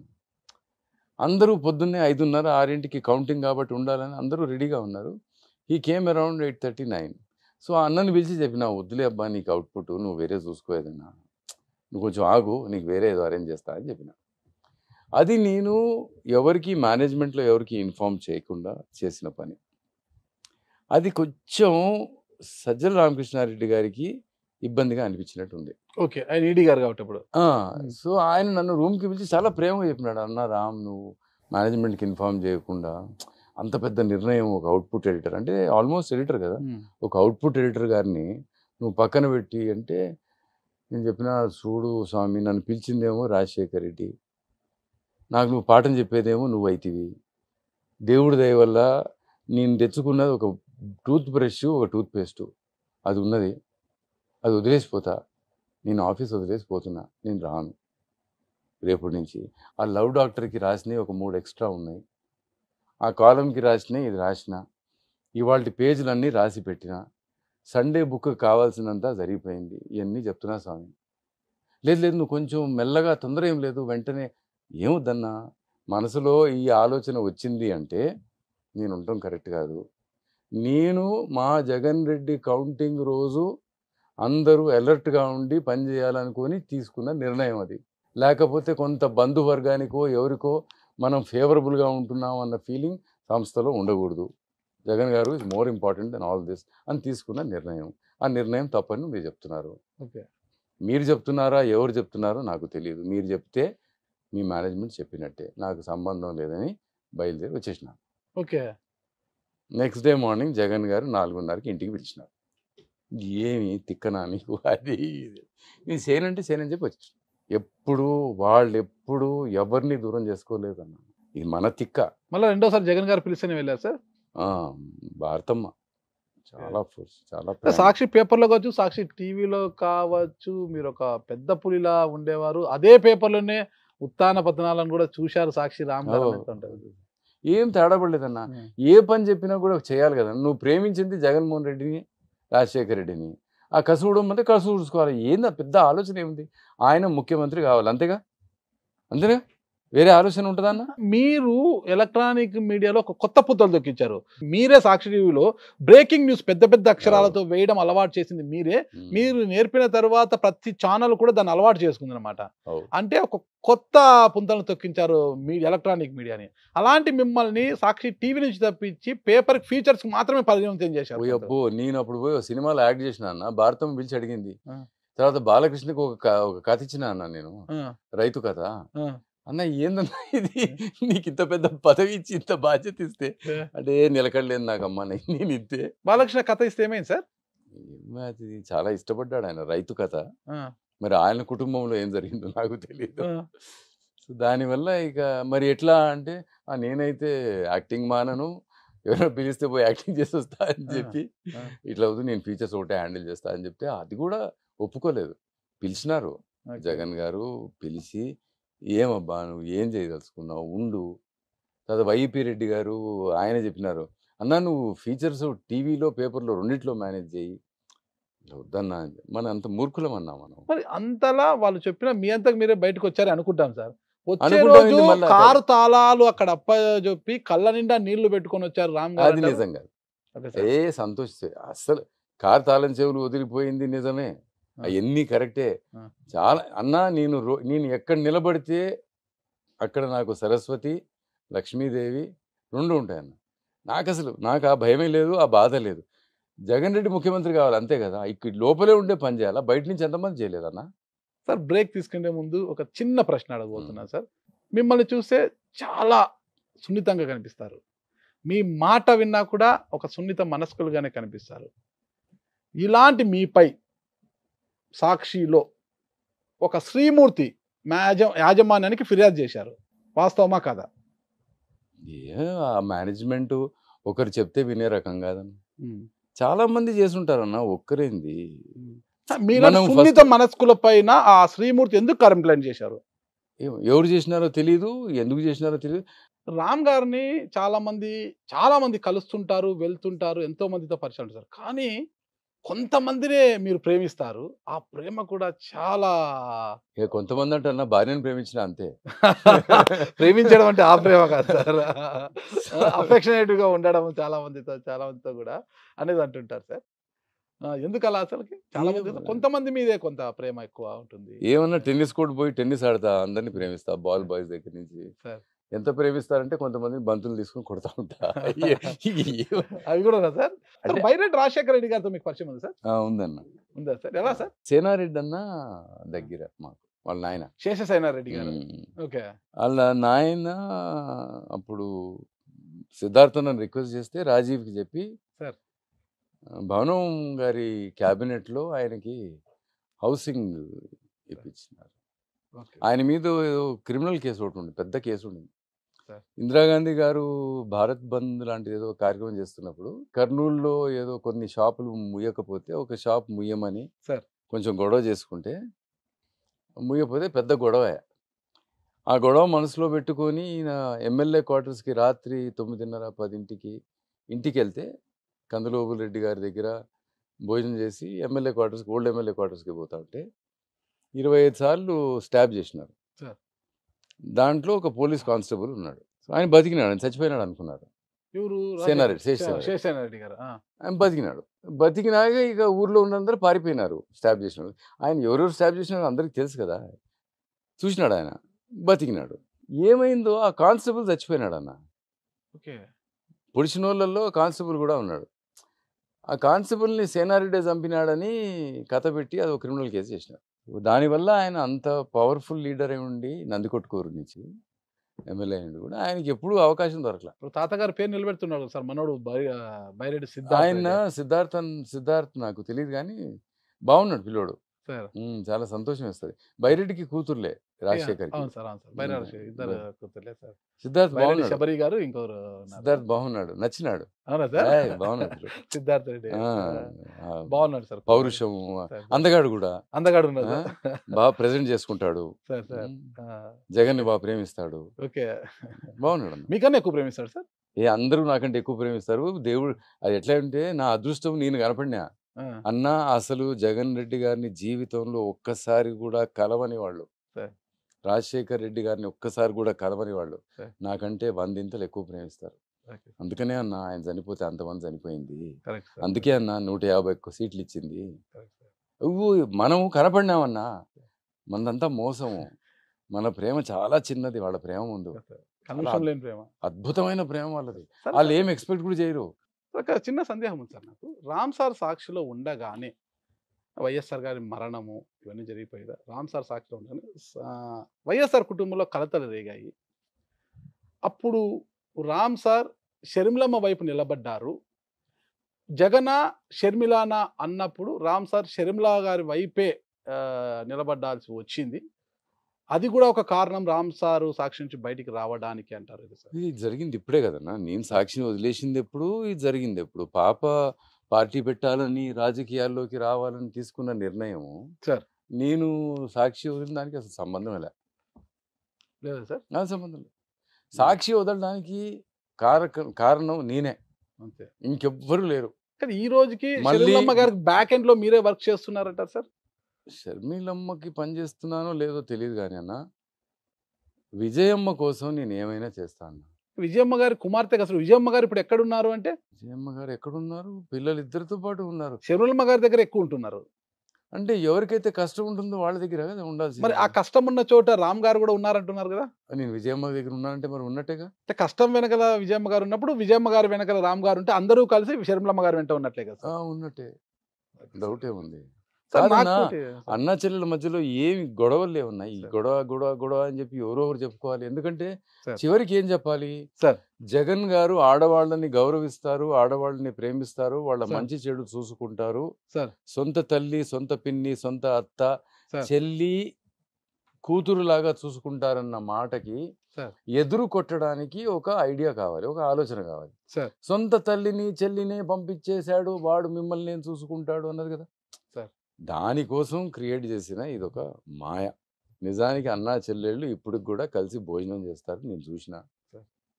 భారతమ్మ పిల్లలు ఎట్లా ఉన్నారని షర్మిల ఇంటికి వచ్చి కనుక్కొని మంచి చెడు చూసుకొని పోయే గుణం ఉన్నామే. సార్.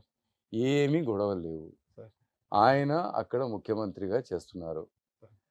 ఆంధ్ర రాష్ట్రంలో రాజశేఖర్ రెడ్డి గారు కన్న కలలన్నీ కంప్లీట్ అవ్వాలి. అయితే నాకు చెప్పినాడు, చెప్పులు లేకపోయినా అన్నీ చేయాలన్నా అని. అంతకంటే ఎక్కువ చేస్తున్నాడు జగన్ రెడ్డి. తెలంగాణలో కూడా రాజశేఖర్ రెడ్డి గారు అనుకున్నవన్నీ కూడా ప్రజలకి చేరాలి అన్నది షర్మిలమ్మ భావం. మరి ప్రతిపక్షాలు కావచ్చు, ఒక మీడియా సంస్థ కావచ్చు, తల్లిని చెల్లినే గంటేశారనేది పదే పదే అంటుంటారు కదా సార్? చెప్పినా కదా అదే మాట. అంటే జగన్ గారికి ఆస్తుల గొడవలు ఉన్నాయి, వదిన ఆడపడుచుల మధ్య కూడా చాలా అన్న జనమే ఆస్తున్న రాజకీయాల్లో వాళ్ళే ఉన్నారు. ఈ తొక్కలు ఏదన్నా డబ్బు ఏం చేసుకుంటాడు జగన్ రెడ్డి? పొద్దున్న బ్రేక్ఫాస్ట్ చేయడు, భారతమ్మ పండు పట్టుకొని వెనకాల తిరగాల్సిందే కానీ ఆయన తినడు. ఒక ఛాయ్ తాగుతాడు 4:30, 5ంటికి. దాని తర్వాత మధ్యాహ్నం లంచ్ దాకా ఏమీ తినడు. ఇక టూర్ల మీద గీర్ల మీద మీరు చూసే ఉంటారు ఆయన్ని. ఆయనకి తిండి మోహం ఏమీ లేదన్నా. ఆయనకి రాజశేఖర్ రెడ్డి బొమ్మ పక్కన నా బొమ్మ ఉండాలా అంతే. ఆయన ఆకలంతా అది. ఇంకొక అనుమానం సార్, గుడ్ మార్నింగ్ అనేది ట్యూన్ ఉంది కదా సార్, అది మీదే అదంతా కూడా. దానికి ముందు పెద్ద ఇది ముంబైకి వెళ్ళారు, ముంబైలో వేరే ఒక ట్యూన్ కోసం వెళ్ళారు, ట్రై చేసామన్నా, ట్రై చేసి వర్కౌట్ కాకపోతే చివరికి ఒక రాత్రి మీ మధ్య నుంచి వచ్చేసింది అంటారు.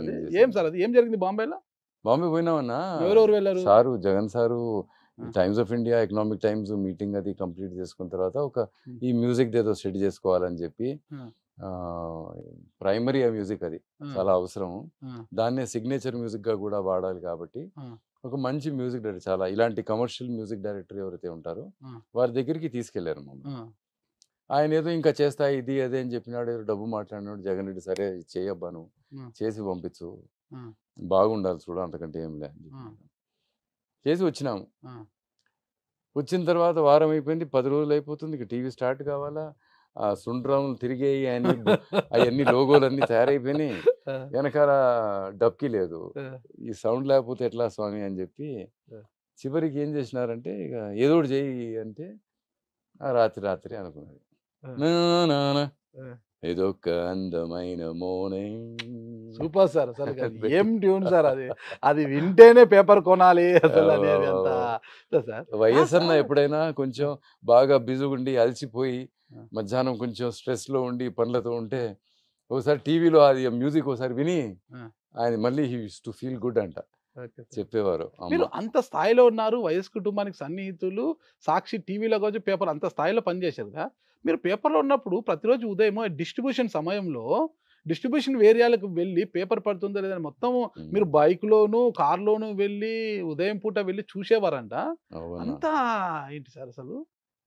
ఏదో ఒక పని ఒప్పుకున్నప్పుడు అన్ని చేశారు. సార్ ఈ రోజు ఒక స్టాఫ్ రిపోర్టర్, ఒక ఆర్సీ ఇన్ఛార్జ్ కూడా వెళ్ళి చూడరు సార్. అది మీరు ఆ స్థాయిలో CEO స్థాయిలో పనిచేశారు. అసలు ప్రతిరోజు పొద్దున 3:30కి వెళ్ళేవాడి అన్న. ఇంకో మంచి విషయం చెప్తా అన్న మీకు, గొడవలు జరిగేవి సాక్షి పేపరు కట్టలు తెచ్చి ఇట్లా వదిలేవాళ్ళు అన్న. ఆ కట్టల్ని ఒక ప్రత్యర్థి పేపర్ తీసుకొని ఎక్కడో పారేయడమో లేకపోతే కాల్ చేయడమో అవి చేసేవాళ్ళు. సో ఆ కాపీస్ అందే కావు. ముఖ్యమంత్రిగా ఉన్నారు సీఎం రాజశేఖర రెడ్డి గారు, కానీ ఆయన పవర్ యూస్ చేయడం అవసరం ఇంట్రెస్ట్ లేదు.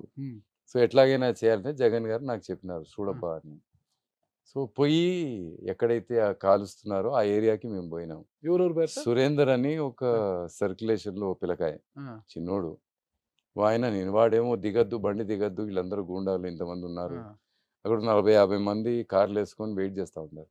ఎంతమంది గుండాలు సార్? మీ మీసాల నుంచి భయపడతారు కదా. సో 3:30 కన్నా రోడ్డు మీద నిలబడి ఒక ఛాయ్ తెప్పించుకొని వాళ్ళ ముందే ఛాయ్ తాగినా అన్నాను నేను. ఇంకేం చేయలే. నెక్స్ట్ డే నుంచి పేపర్ దొంగతనం ఆగిపోయింది. ఏంటి సార్ ఎలా భయపెట్టారు? కారణం ఏంటి? భయపెట్టలేదన్న. కారణం ఏంటంటే అది నా శక్తి కాదన్న. ఈ మనిషి వచ్చి గౌరవంగా అక్కడ నిలబడుతున్నాడు, మన ఒక మాట అంటలేదు అంటే ఎంత పవర్ ఉన్నా కూడా వెనకాల వాళ్ళు పవర్ యూజ్ చేసుకోదలుచుకోలేదు. అది మీకు అర్థమైతే చాలు. ఇంతకంటే దూరం పోతే ఇంకేదో అవుద్ది అన్న భయం వాళ్ళకైనా కలిగి ఉండే అవకాశం ఉంది. కానీ అప్పటి నుంచి ఆ ప్రాబ్లం సాల్వ్ అయిపోయింది. ఇంకా చాలా మంచి మాట చెప్తాను. నేను 3:30కి లేచి రోడ్ల మీద తిరుగుతుంటే జగన్ గారు నిద్రపోలేదన్న. ఆయన 3:30కి లేచి నాతో ఫోన్లో మాట్లాడేవాడు. He was a very active participant in the development and growth of his organization. అండ్ ఒక నా మనిషి, నా అన్న రామన్న రోడ్డు మీద ఉన్నాడు అంటే నేను నిద్రపోవడానికి వీలు లేదని నమ్మిన ఎక్స్ట్రాడినరీ లీడర్ అన్న. అది అందరి కోసం చేస్తాడన్న ఆయన. సార్ ఒకటి అంటే ఆయన ముఖ్యమంత్రి కొడుకు ఎంపీ ఏందన్న, ఆయన పొద్దున 3:30కి లేచి అంత కేర్ఫుల్గా ఉండు, జాగ్రత్తగా ఉండు, చెక్ చేస్తున్నావా. సాయిరెడ్డి అన్న కూడా వచ్చినాడన్న ఒక రోజు పొద్దున 4:30-5కి నాతో పాటు. రామకృష్ణారెడ్డి గారు వచ్చారు సార్ ఎప్పుడైనా? రామకృష్ణారెడ్డి గారు వచ్చినారన్న. రామకృష్ణారెడ్డి హనుమంతుడు జగన్ రెడ్డికి. మరి మీరేమో బయటికి వెళ్ళిపోయారా? హనుమంతునితో విభేదించి బయటికి వెళ్ళిపోయారు. చిచి నాకు ఆయన విభేదం. ఆయన తోక నా తోక అంటే పొడుగుంది అంతే. ఆయన భక్తి నాకంటే పెద్దగా. ఆ తోక చుట్టుకొని కూర్చుంటే ఆయన నాకంటే ఎత్తున కూర్చున్నాడు. మన తోక సరిపోలే, కింద కూర్చోవడం ఇష్టం లేక వెళ్ళిపోయారు. అందుకని కూర్చోడానికి ఇష్టం లేకపోతే వచ్చేసారు అంతే. సందర్భంగా నాకు ఒకటి గుర్తొస్తుంది సార్. సాక్షి టీవీలో ఒక half an hour bulletin, half an hour bulletin 2 నడిపిన కథలు నాకు గుర్తుంది సార్. హస్తగతం, హస్తకథం, ఆ 2 ఎపిసోడ్లు రాజశేఖర్ చనిపోయిన తర్వాత జగన్మోహన్ రెడ్డి గారు వెళ్ళడము, సోనియా గాంధీ గారు దానికి ఓదార్పు యాత్రకు అనుమతించకపోవడము, ఇబ్బందుల పాలు చేయడము, ఇవన్నీ చేస్తుంటే హస్తగతం అనేది ఒక episode half an hour bulletin, హస్తకథం అనేది హాఫ్ అన్ అవర్ బులెటిన్ 2 నడిపారు సార్ మీరు. అసలు సంచలనం అవి 2 కూడా, కథనాలు 2. అంటే కోపంతో ఏం చేయలేదన్న సార్, ప్రేమతో చేశారు. అంటే సోనియా గాంధీ గారు కూడా మంచి వ్యక్తిని తెలుసు కాబట్టి కోపంతో చేసింది ఏం లేదు. జగన్ గారికి అన్యాయం జరుగుతుంది, న్యాయం జరగాలి అంటే ఈ వ్యవస్థలో జరగదు అన్న ఒక ఆలోచనకు వచ్చేసారు. జగన్ గారు రాలేదు. ఇది నా మూర్ఖత్వం. ఈ 2 కార్యక్రమాలు పడిన తర్వాత హనుమంతరావు అన్న వచ్చి బయట మన పేపర్లు కాల్చి గొడవ కూడా చేసినాడు అన్న. ఎందుకంటే ఆయన కాంగ్రెస్ భక్తుడు, రాజీవ్ గాంధీ భక్తుడు, సోనియా గాంధీ భక్తుడు. ఆయనకు ఆ ప్రేమ. మేమెందుకు చేసినాము? కాంగ్రెస్ పార్టీకి నిలబడదు. జగన్ రెడ్డి లాంటి వ్యక్తినే మీరు గౌరవించుకోకపోతే ఇంకేముంది కాంగ్రెస్ పార్టీ? రాజశేఖర్ కొడుకు జగన్ రెడ్డి అన్న ఆలోచనతో రాసినది హస్తగతం అన్న కథ. నాతో పాటు పనిచేసిన అనంత్ దాన్ని పెన్ చేశాడు. Wonderful technician he was. ఆయన రాసి ఈ గొడవ అయిన తర్వాత నాకు ఫోన్ వచ్చిందన్న. ఇవన్నీ గొడవలు జరుగుతున్నాయి. జగన్ రెడ్డి ఫోన్ చేసి ఏంది ఇదంతా అని అనలేదన్న. ఆలోచన చేసినావా అని అడిగినాడు. నాకు ఆలోచన ఇదే కరెక్ట్ అనిపించింది అన్న. అయితే ఆపద్దు అన్న. షర్మిలమ్మ జగన్కి ఫోన్ చేసి చాలా బాగుంది, ఇదే ఉండాలి కరెక్ట్ అని చెప్పి ఆమె చెప్పింది. రామకృష్ణారెడ్డి అన్నకి ఇది ఇష్టం లేదు. ఎస్ఆర్కేకి ఏంది వాళ్ళ వ్యవస్థతో మనం పెంట చేసుకోవడం ఎందుకు, మనకు అవసరమా? వీడిని ఇక్కడ కూర్చోబెట్టినాము సీఈఓగా, వీడి మరి చెప్పకుండా ఏది పడితే అది చేస్తూ ఉంటాడు. ఆయనకి ప్రేమతో భయంతోనే ఏమైనా అవుతుందేమో జగన్ సార్కి, నష్టం వస్తుందేమో అని జాగ్రత్త పడేదానికే ఆయన. కానీ జగన్ గారు stood like soldier, like rock. దానివల్ల లాభం వచ్చిందా నష్టం వచ్చింది సార్? చివరికి అదే అయింది కదన్న. పార్టీ వదిలి మాట చెప్పినాడు తర్వాత, నువ్వు నీ జీవితంలో ఏం చేసినావో నాకు తెలియదు సజ్జల రామకృష్ణారెడ్డి. ఇదైతే హిస్టరీలో మిగిలిపోతుంది, నిలిచిపోయింది సార్. సార్ నాకు తెలిసినంత, ఒక జర్నలిస్ట్ నాకు తెలిసినంత వరకు ఈ రెండింటిని శంకర్రావు గారు కావచ్చు, హనుమంతరావు గారు, వీళ్ళంతా ఢిల్లీకి వెళ్ళి సోనియా గాంధీ గారు ఇంగ్లీష్లో తర్జుమా చేశారు ఏం జరిగిందని. తర్జుమా చేసిన తర్వాత సోనియా గాంధీ గారు ఒకే నిర్ణయం తీసుకున్నారంట, I want to see him in jail అనేసి. I want to see Chiranjeevi as chief minister అనుకున్నా అని అన్నారని తెలుసు. అది వాస్తవమా కాదా సార్? మీకు మాట చెప్తా సార్. జగన్ గారి వ్యవస్థ చూశాను, సార్. నేషనల్ పాలిటిక్స్ చూశాను కాబట్టి సార్. అంత ఎత్తున కూర్చున్న వాళ్ళకి ఎవరికి కూడా sir. Vengeance has never paid. Sir. ఎవరైతే ఇంకొకరి జీవితాన్ని పాడు చేయాలనుకుంటారో వాళ్ళు ఎప్పుడు నష్టపోయిన వాళ్ళే సార్. సో వాళ్ళు తొందరపడి అలాంటి నిర్ణయాలు ఏమి తీసుకోరు. సార్. అన్న అది కూడా ఎందుకు పార్టీ వదిలేసాడో కూడా చెప్తా అన్న మీకు. సార్. ఎందుకంటే మీరు ఇంతవరకు అడిగారు కాబట్టి ఒక్క విషయం చెప్తా. జగన్ గారిని అపాయింట్మెంట్ ఇచ్చి పిలిచారు సార్. సోనియా గారు. అప్పటికే 2 జిల్లాల్లో, ఒక తెలంగాణ జిల్లా, ఒక ఆంధ్ర జిల్లా, అప్పటికి ఇంకా విభజన కాలేదు. 2 జిల్లాల్లో ఓదార్పు యాత్ర జగన్ గారు చేశారు. అనూహ్యమైన రెస్పాన్స్ అంటే తెలంగాణలో కూడా అంత అద్భుతమైన రెస్పాన్స్ అనేది నిజంగా మిరాక్యులస్ ఉండేది. యాక్చువల్లీ ఎక్కువ ఉండింది. సరే, ఈ 2 అయిన తర్వాత ఓదార్పు యాత్ర ఆపమని చెప్పారు. జగన్ గారు వెయిట్ చేస్తున్నారు. హైకమాండ్ పిలవాలి, నాతో మాట్లాడాలి, నాకు చెప్పాలి. సో పిలిచారన్న. పిలిస్తే తను, జగన్ గారు, పాప షర్మిలమ్మ గారు, విజయమ్మ ముగ్గురు వెళ్ళారు. వెళ్ళి కూర్చున్నారు. కూర్చుంటే ఆవిడ ఒకటే మాట చెప్పింది, మీరు ఓదార్పు యాత్ర చేస్తున్నారు కదా, అది మీరు జిల్లాలకి పోయి ఊర్లకు పోయి చేయకండి, వాళ్ళని ఒక చోట పిలుచుకోండి, మీరు కొంచెం డబ్బు సాయం కూడా చేస్తున్నారు కదా, అక్కడే చెక్స్ పంపిణీ చేయండి, మీరు ఇట్లా తిరక్కండి, ఇంటింటికి పోకండి అని చెప్పి ఆవిడ చెప్తే జగన్ గారు చెప్పారు, అమ్మ మా తండ్రి గారు చనిపోతే మీరు నన్ను ఢిల్లీకి పిలిచి పరామర్శ చేయలేదు, మీరు మా ఇంటికి వచ్చారు, మీరు నేర్పించిన సంస్కారమే అమ్మ, ఇది భారతదేశానికి ఉన్న సంస్కారమే. అది ఎవరైనా మా నాన్నని ప్రేమించి తలుచుకొని నాయన చనిపోయినాడని ప్రాణాలు పోగొట్టుకుంటే ఆ కుటుంబాన్ని నేను పోయి వాళ్ళని ఓదార్చాల్సిన గుణము బాధ్యత నాకున్నది, నేను పోకుండా ఎట్లుంటా అమ్మా, వాళ్ళని చోటకి పిలిచి బిచ్చగాళ్ళకి ఇచ్చినట్టు నేను డబ్బులు ఎట్లు ఇస్తా అమ్మా, నేను ఆడ పోతా తల్లి అని చెప్పినాడు. చెప్తే I have taken a decision Jagan, I'm your high command and I'm telling you not to do it అని చెప్పి ఆయన లేచి వెళ్ళిపోయినాడు అన్న బయటికి. అంతే, హైకమాండ్ ముందు లేచి బయటికి వెళ్ళిపోయినాడు అన్న. విజయమ్మ ఇంకా విజయమ్మ ఇంకా సోనియా గాంధీ గారికి చెప్తున్నారు, మీరు అర్థం చేసుకోండి, వెళ్ళాలి అవసరము. అదేమో ఇంగ్లీష్లో షర్మిలమ్మ ట్రాన్స్లేట్ చేసి చెప్తుంది. ఎంతసేపు చెప్పినా కూడా ఆవిడ she made up her mind, ఇది కరెక్ట్ కాదు పార్టీకి.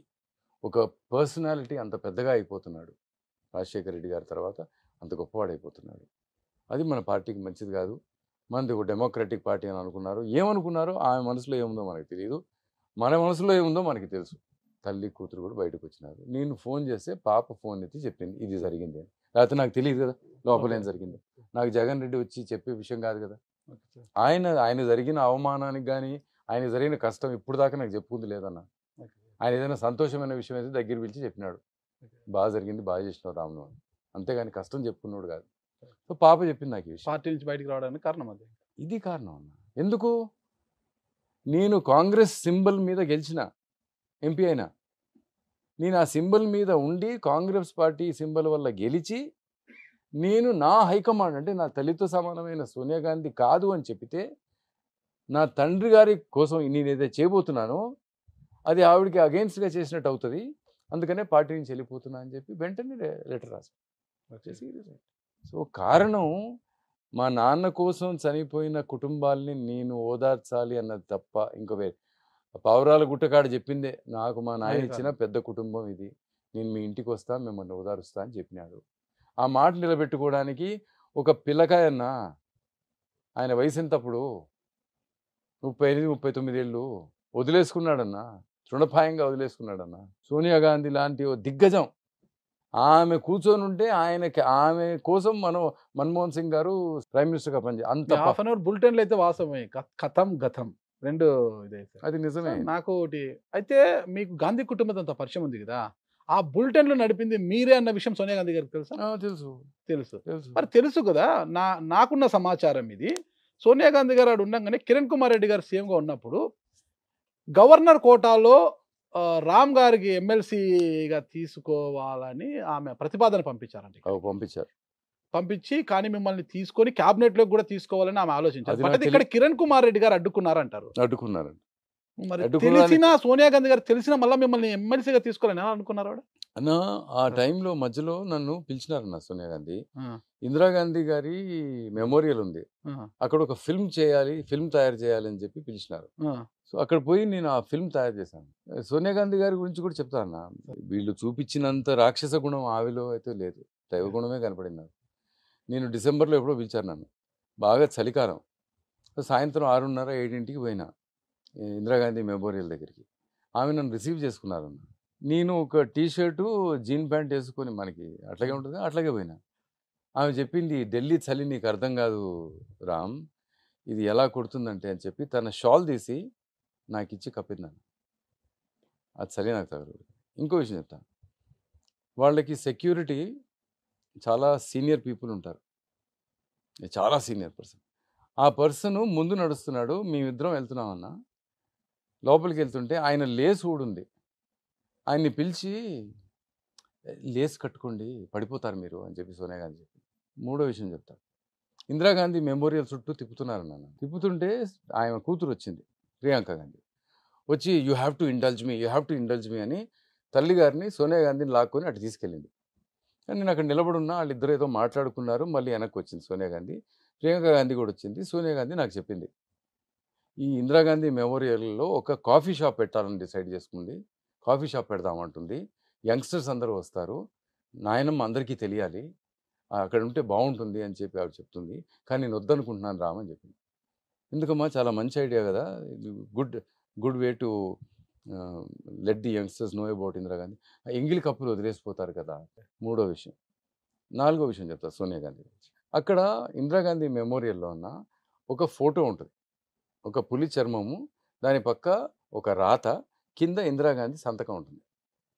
నన్ను అక్కడ తీసుకెళ్ళింది. తీసుకెళ్తే దాని ముందు ఒక రైలింగ్ ఉందన్న, అది ముట్టుకోకుండా ఉండటానికి. ఆ రైలింగ్ దగ్గర తీసుకెళ్ళి అది చదువు అని చెప్పింది.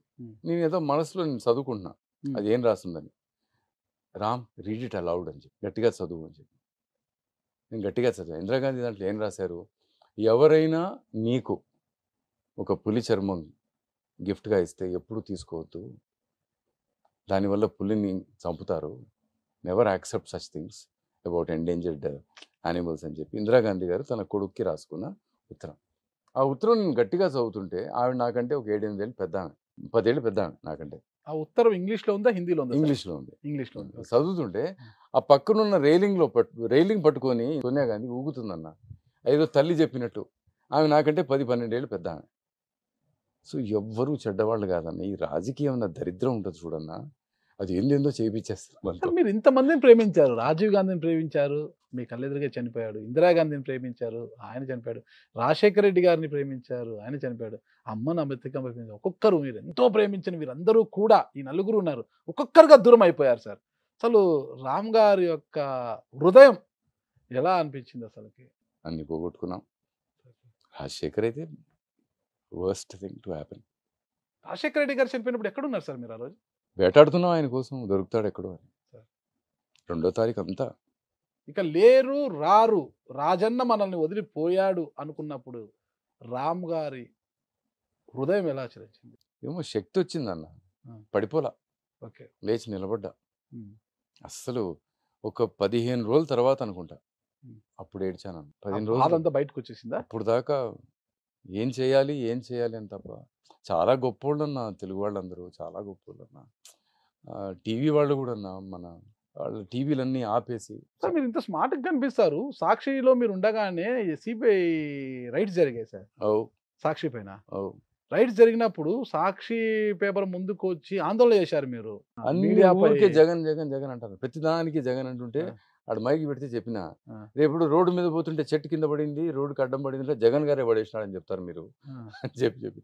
సార్ ఇంతవరకు జరిగింది ఇంటర్వ్యూ, నాకు ఒక సీక్రెట్ చెప్పాలి సార్ మీరు. నేను ఒక ఇంటర్వ్యూలో చూశాను మిమ్మల్ని. మీకు బాలకృష్ణ గారు, మాజీ ముఖ్యమంత్రి నల్లారి కిరణ్ కుమార్ రెడ్డి గారు మీ జూనియర్స్ అని చెప్పారు. కాలేజీలో జూనియర్లు. నేను అది Nizam college sir, Nizam college. నేను ఆశ్చర్యపోయాను సార్. అరే బాలకృష్ణ గారిలో వృద్ధాప్యం కనిపిస్తుంది సార్, మామూలుగా మేకప్ వేసుకుంటాడు కాబట్టి కనిపించదు. కిరణ్ కుమార్ రెడ్డి గారు అటు ఇటు ఉంటారు, మీరేంటి వాళ్ళకన్నా సీనియర్ ఏంటి? ఎన్నేళ్ళు సీనియర్ సార్ మీరు? 1 ఇయర్ అన్న. 1 ఇయర్ సీనియర్ అంటే నేను ఆశ్చర్యం. మొన్నటి వరకు మీ ఏజ్ మాకన్నా ఒక 2-3 సంవత్సరాలు పెద్దవారే ఉంటారు అనుకున్నాను. అంతే ఏంటన్నా? సార్ నమస్కారం సార్. అమ్మో నేను భయపడి ఏంటి ఆ సీక్రెట్ సార్? ఆ బాడీ బిల్డింగ్ ఏంటి అసలుకి? మీ కండలు ఏంటి? ఏంటి సార్ మీ రహస్యం ఏంటి సార్? సార్ ఇప్పుడు సార్ 5 పదులుగా 3 పదులు ఉన్న యువకులకే మొత్తం కూడా ఉబకాయలు అయిపోతున్నారు సార్. అసలు పొట్ట వచ్చేసి అసలుకి పొట్ట తేలిపోయి ఈ థైస్ ఇట్లా అయిపోయి అన్నారు. మీరు చూస్తే ఆ స్కిన్ టైట్ ఏదో వేసుకొచ్చారు జీన్, ఆ టీ షర్ట్, ఆ మజులు ఏంటి సార్ అసలుకి? అసలు మీ డైట్ యొక్క రహస్యం చెప్పండి సార్. ఎలాంటి డైట్ తీసుకుంటే యువకులు బాగా పరిపుష్టిగా ఉంటారు, కండబలం ఎక్కువగా ఉంటుంది? కేవలం కండనే ఉండాలి సార్, ఈ కొవ్వు అనేది కాకుండా. ఎలాంటి ఆహారం తీసుకుంటే బాగుంటుంది సార్ ఒక్కసారి? అన్న, ఈ ప్రపంచంలో మనిషికి సార్ బిగ్గెస్ట్ ఎనిమి, సార్ శత్రువు సార్ మన బాడీలోనే ఉందన్న. అది ఏది సార్? దాని పేరు నాలుక. ఓకే. దీని నుంచి బయటకు వచ్చే మాట, దీని వల్ల లోపలికి పోయే తిండి, ఈ రెండు వల్ల ఆడపిల్ల అయినా మగాడైనా ఫినిష్ అయిపోవడం ఖాయం అంతే. ఈ దీని మీద కంట్రోల్ లేనివాడు సార్ అసలు సృష్టి ఇలాంటి నాలుక మనకి ఇవ్వడానికి కారణం కూడా 30-35 ఏళ్ళ తర్వాత నువ్వు చచ్చిపోవాలని. నువ్వు ఇన్ని రోజులు బతుకుతావు ఉండకూడదు కదా సార్. కరెక్ట్. రుచి కోసం ఏమీ తినొద్దన్న. You should develop a culture for health. Sir ఇప్పుడు రుచుల కోసము యువత పరిగెత్తోంది సార్, పరుగులు పెడుతోంది. ఎంత డబ్బైనా ఖర్చు పెట్టడానికి పరుగులు పెడుతుంది అనమాట. మరి ఆ జిహ్వా చాపల్యాన్ని ఎలా అంచివేసుకుంటారు వాళ్ళు? ఆకలిని ఆకలితో నింపాలన్నా. అన్నంతో నింపితే ఏముంది, మజాయే రాదు. ఆకలిని అట్లా ఉంచాలా. అదే కదనా జగన్ రెడ్డికి ఉన్న ఆకలి ముఖ్యమంత్రి అయిపోయినాడు. అయినాడా లేదా? కరెక్ట్. ఈ కేసీఆర్ గారు ఆకలే కాదు. ఎట్లా అన్నా, ఈ వాట్ ఆర్ దీస్ ఉద్యమాలు, వాట్ ఆర్ దీస్ బ్యాటిల్స్ మనం ఎప్పుడైనా చూసినా? మన జీవిత కాలంలో మనం ఎప్పుడో విన్నాము ఇవన్నీ. మహాత్మా గాంధీ గురించి, వారి గురించి పక్కన పెడితే రామ్ సార్ యొక్క డైట్ రహస్యం ఏంటి? ఎలాంటి డైట్ తీసుకుంటే మీలాగా ఉండొచ్చు సార్? అందరికి చెప్తే ఎట్లా అన్నా? చెప్పండి సార్. మాలాంటి ఉపకాయాలు కూడా ఏదో సార్ తినేది సార్. నాకు 5 పదుల వయసు, నేను ఇలా ఉన్నాను. మీరు చూస్తే 6 పదులు దాటేశారు. ఎలా ఉన్నారు సార్? మా తమ్ముడులా ఉన్నారు సార్ మీరు. నేను నా మనవడితో టెన్నిస్ ఆడాలి సార్, నా మనవరాలతో క్రికెట్ ఆడాలి. ఎంతమంది కొడుకు? నాకు 2 అన్న, ఒక మనవడు ఒక మనవరాలు. కుమారులు సార్? 2 కొడుకులు అన్న. ఏం చేస్తున్నారు సార్ వాళ్ళు? 2 ఇంజనీరింగ్ చేశారు. తర్వాత పెద్ద ఆయన రంజీ ఆడాడు సార్, చిన్నోడు ఇండియా కోసం టెన్నిస్ ఆడాడు. సార్ సానియా మిర్జా మంచి స్నేహితుడు. వాళ్ళిద్దరూ ఇప్పుడు అడ్వర్టైజింగ్ లోకి వచ్చారు. Engineers actually. ఎవరు మీడియా రంగం వైపు కానీ సినీ రంగం వైపు రాలేదు సార్. ఇప్పుడు పెద్ద ఆయన సినిమాలు చేస్తున్నాడు, గౌతమ్ రెడ్డి ప్రొడక్షన్ చేస్తున్నాడు. ఆ రహస్యం చెప్పండి సార్, డైట్ విషయం. ఫస్ట్ ఆఫ్ ఆల్ వీలైనంత వరకు ఒక 16-17 గంటలు ఏమి తినద్దు సార్. రాత్రి తొందరగా భోజనం చేసి 6:30-7 కల్లా సార్. పొద్దున లంచ్కి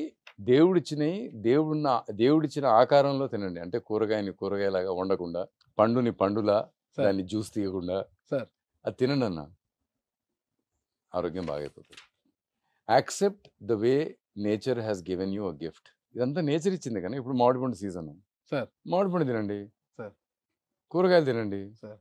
వండకండి వాటిలో ఉన్న శక్తిని తీసేయకండి. కుక్కర్లో అన్నం వేయకండి, అల్యూమినియం ఉంటుంది, అది పాయిజను. శుభ్రంగా బయట ఎక్కువ నీళ్ళు వేసి అన్నం ఉడికిన తర్వాత గంజి వార్చేయండి. ప్యూర్ షుగర్ బయటికి వెళ్ళిపోతుంది, మంచి కాంప్లెక్స్ కార్బోహైడ్రేట్ మిగులుతుంది. దాంతో అన్నం తినండి. లేకపోతే ఏందన్నా, ఒకప్పుడు అందరం గంజి వార్చేసేవాళ్ళం కదా. అవును సార్, అవును సార్. అందుకనే అంత హెల్తీగా ఉండేవాడు. పొద్దున్న రైతు ఇంత గంజి తాగి పోయేవాడన్నా. సాయంత్రం 5ంటికి 5:30కు వచ్చి సూర్యాస్తమం కంటే ముందు ఇంత అన్నం, గంజి వార్చిన అన్నము, కూర, ఇంత ఆవకాయ వేసుకొని పచ్చడి వేసుకొని తిని పండుకునేవాడన్నా. మంచి నిద్ర. మళ్ళా పొద్దున లేవంగానే బ్రేక్ఫాస్ట్. ఇప్పుడు ఇంగ్లీష్ వాడు మనని వదిలి పారిపోవడానికి ఎందుకు కారణం అన్నా, ఆ మహాత్మా గాంధీ హంగర్ స్ట్రైక్ చేస్తే వాడికి అర్థం కాలేదన్న.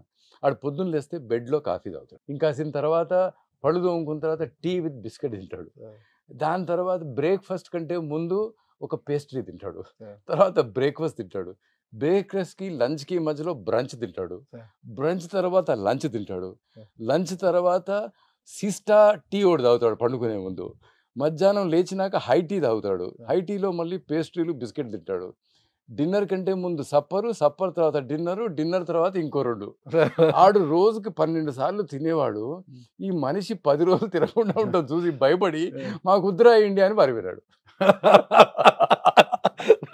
ఏమి చెప్పారు సార్ అసలు? This is the power of ఆకలి. ఓకే.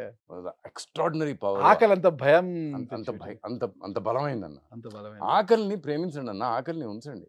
సార్. నీళ్లు తాగండి ఆకలి వేసినప్పుడు. అంతేనా? ఒక 16 గంటలు 18 గంటలు మీరేం తినొద్దన్న. ఆ తర్వాత కూరగాయలు పండ్లతో మొదలుపెట్టి ఆ తర్వాత చెత్త ఏదైనా కావాలంటే తినండి. 6-6:30 కల్లా క్లోజ్ చేయండి. మీరు 2-3 నెలల్లో ఒక 5-6 కిలోలు 10 కిలోలు తగ్గిపోతారు. You will- రామ్ సారు ఎక్కువ కీరా, బీట్రూట్, క్యారెట్ ఎక్కువ తింటుంటారని విన్నాను. కీరా తింటే ఒంట్లో దొంగలు పడినట్టు అన్న. అంటే సార్ ఇంట్లో దొంగలు పడితే సామాన్లన్నీ ఎత్తుకుపోతారు కదా. కీరా తింటే ఒంట్లో దొంగలు పడి మొత్తం క్లీన్ అయిపోతుంది అన్న. Okay. Your system gets clean. It's detox. Okay. So కీరా ఒక 1/2 కిలో తినండి, శుభ్రంగా అంతా క్లీన్ అయిపోతుంది పొద్దున బాత్రూమ్కి వెళ్ళినప్పుడు. ఓకే. కీరా. క్యారెట్ తింటే బీటా క్యారోటీన్ ఉంటుంది. మనం తినే ఫుడ్లో ఉండే ప్రోటీన్ ఏదో చేప కానీ లేకపోతే ఎగ్ కానీ లేకపోతే మంచి రాజ్మా కానీ ఏదైనా తింటే ఆ ప్రోటీన్ని కండదాకా తీసుకెళ్లేది బీటా క్యారోటీన్. అదొక గుర్రం. ఓకే. మూడోది బీట్రూట్. ఫ్రీ రాడికల్స్ని మేనేజ్ చేసేది అది. ఫ్రీ రాడికల్స్ అంటే మనకి క్యాన్సర్ లాంటి జబ్బులు రావడానికి కారణం ఆ ఫ్రీ రాడికల్స్. వాటిని అరికట్టేది బీట్రూట్. ఇక ఆకలి అంటారా, ఆకలి వల్ల చనిపోయిన బ్రెయిన్ సెల్స్ కూడా మళ్ళీ బతుకుతాయి, రీజనరేట్ అవుతాయి, రిజువనేట్ అవుతాయి. దీనివల్ల పార్కిన్సన్ డిజీజు, ఈ పెద్దవాళ్ళకి వచ్చే డిజీజ్, ఆర్థరైటిస్ లాంటి డిజీజులు ఇవన్నీ ఉండవు. I'm telling you, fasting is the best way you can live a life. లేకపోతే మన దేవుళ్ళు నేర్పించింది, మన స్వాములు నేర్పించింది, మన తపస్సులు నేర్పించింది. అంతే కదన్నా, మర్చిపోయాం. మన వేదాస్లో ఉన్నది, మన భారతదేశం ఇచ్చిన సంస్కృతిని మనం మర్చిపోయాం అంతే. ఇప్పుడు బయట నుంచి వచ్చిన ఆ బన్ను తినాలా, ఆ పిజ్జా తినాలా? ఎందుకన్నా? మటన్ చికెన్ తినకపోతే మీకు ప్రోటీన్ ఎక్కడి నుంచి వస్తుంది? అందుకే నువ్వు ఇంత వీక్ ఉన్నావు, బాగా మటన్ చికెన్ తినాలంటారు కదా సార్. తినండి అన్న, చికెన్ బాగా వేపుకొని దాంట్లో ఆయిల్ వేసుకొని తినద్దు. రోస్టెడ్ తినండి, బేక్డ్ తినండి, తినండి, ఏదైనా తినండి. రోజుకి ఎన్ని గంటలు మీరు జిమ్ చేస్తారు? జిమ్ చేయనన్నా, ఏదైనా గేమ్ ఆడతా, టెన్నిస్ 2 గంటలు ఆడతా, లేకపోతే జిమ్ చేస్తా 1 గంట గంటన్నర. మీరు బాడీ బిల్డింగ్ చేయరు, బాడీ ఎలా ఉంది? 6 ప్యాక్ సార్? 6 ప్యాక్ అన్న. 6 ప్యాక్ చూడొచ్చా సార్? చూడం. కెమెరాకి ఏమైనా చూపిస్తారా? ప్రసక్తి లేదు. లేదా సార్, చూపించారా సార్? మా అమ్మాయిలు మా చెల్లెళ్ళు అందరూ ఉంటారు, మేము ఒక మీరు 2 సార్లు అంటే జూబ్లీ.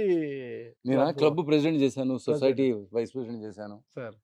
చెట్లు ఇట్లంతా నేనే నాటినాను, మిగతా వాళ్ళు రాళ్ళు నాటుకున్నారు. మొక్కలు నాటితే చెట్లు అయ్యాయి సార్. మేము మొక్కలు నాటిన చెట్లు అయినాయి, మిగతా వాళ్ళు రాళ్ళు నాటుకున్నారు, ఈ ప్లాట్లు అయినాయి. Super sir, super sir. చెట్టు నాటితే అంత వచ్చింది, రాళ్ళు నాటితే అంత వచ్చింది సార్. ఇది మిస్టర్ బాడీ బిల్డింగ్ జూబ్లీ 2 సార్లు ఏదో అవార్డు వచ్చింది కదా? ఏం లేదు, అదే ఏదో ప్రేమించినారన్నా. అంతే. ఫార్మర్ ఎక్స్ ప్రెసిడెంట్ ఏదో ఇచ్చి పంపించాలి. వ్యవసాయం ఇష్టమా సార్ మీకు? చాలా ఇష్టం అన్న. అందుకేనా ఇక్కడ మీకు మామిడి తోట? మా అమ్మ కోసం కూడా ఆమె చూసుకునేది. ఓకే. మామిడి తోట అప్పుడే బాగుంది సార్? అది బాగుందండి. ఏ రకం ఉంది సార్? ఎక్కువ బెనిసానే ఎక్కువ. బెనిషా బాగా 32 ఎకరాలు, హ్యాపీగా 2000 చెట్లు, టేకు చెట్లు, బాగుంటది, అంతా ఆర్గానిక్. రామ్ సార్ ఇప్పుడు మీడియా రంగానికి పూర్తిగా దూరం అయినట్టేనా సార్? హ్యాపీగా దూరం కాలేదన్నా, పారిపోయినా. అది మా నాయన నాకు రామ్ అని ఎందుకు పెట్టినాడు పేరు, అది వనవాసం అయిపోయింది నాకు. యాల పని ఏదో సినిమా చేసుకోవాలి, సినిమా ఎంత క్రియేటివ్ వర్క్ ఉంటుందన్న సినిమాలో. రాస్తే వస్తాయి అన్న, ఎందుకు లేవు? మీకు క్యారెక్టర్ యాక్టింగ్ అంత ఇంట్రెస్ట్ లేదన్న. ఏంటి సార్ వినయ్ విజయ్ రామ అసలు ఏంటి? అది ఏదో చేసేసినా కానీ అంత నాకు రాయడంలో ఉన్న ఇంట్రెస్ట్ దేంట్లో లేదన్న. Script writing is my Joy. అదేనా సార్? ఇప్పుడు స్క్రిప్ట్స్ కూడా రాసి కొన్ని అమ్మాయిన డబ్బులు వచ్చినాయన్నా. న్యూసెన్స్ మీదే అంటే కదా సార్? నేనే రాసినాను. ఇంకోటి శాండ్ స్టామ్ రాసిన, ఇంకో సినిమా శివరాజ్ కుమార్ గారి కోసం రాసిన, చాలా రాసినాను. అమ్ముడు పోతున్నాయి, తప్పులు చేస్తున్నారు జనం. దీంట్లోనే ఉన్నారు. ఏమో ఎంతమంది మేధావులను చూసి నేను కూడా ఇన్స్పైర్ అయినా. అంటే సినిమాలు చూసినప్పుడే కదా మనకు కూడా ఆ అనుభూతి కలిగేది. ఎంత గొప్ప రైటర్స్ ఉన్నారు మన దగ్గర. త్రివిక్రమ్ గారు చూడండి, extraordinary. Is a Joy to watch on the screen. Extraordinary. Ravi Abburi, వీళ్ళందరూ నేను చిన్నప్పుడు వీళ్ళని చూశాను. ఎందుకు సార్ సినిమాలు అంటే అంత పిచ్చి మీకు? అన్న అంతకంటే మంచి కమ్యూనికేషన్ ఏముంటుందన్న. అంటే ఎవరికైనా ఏదైనా చెప్పాలి అనుకుంటే నథింగ్ బెటర్ దెన్. మాకేమైనా అవకాశం వస్తాయి సార్? యాక్టింగ్ తప్పకుండా వస్తాను. ఏం పర్ఫార్మెన్స్ అన్నాయి వాడు నీది. ఎవరు సార్? నాదా సార్? నమస్కారం సార్.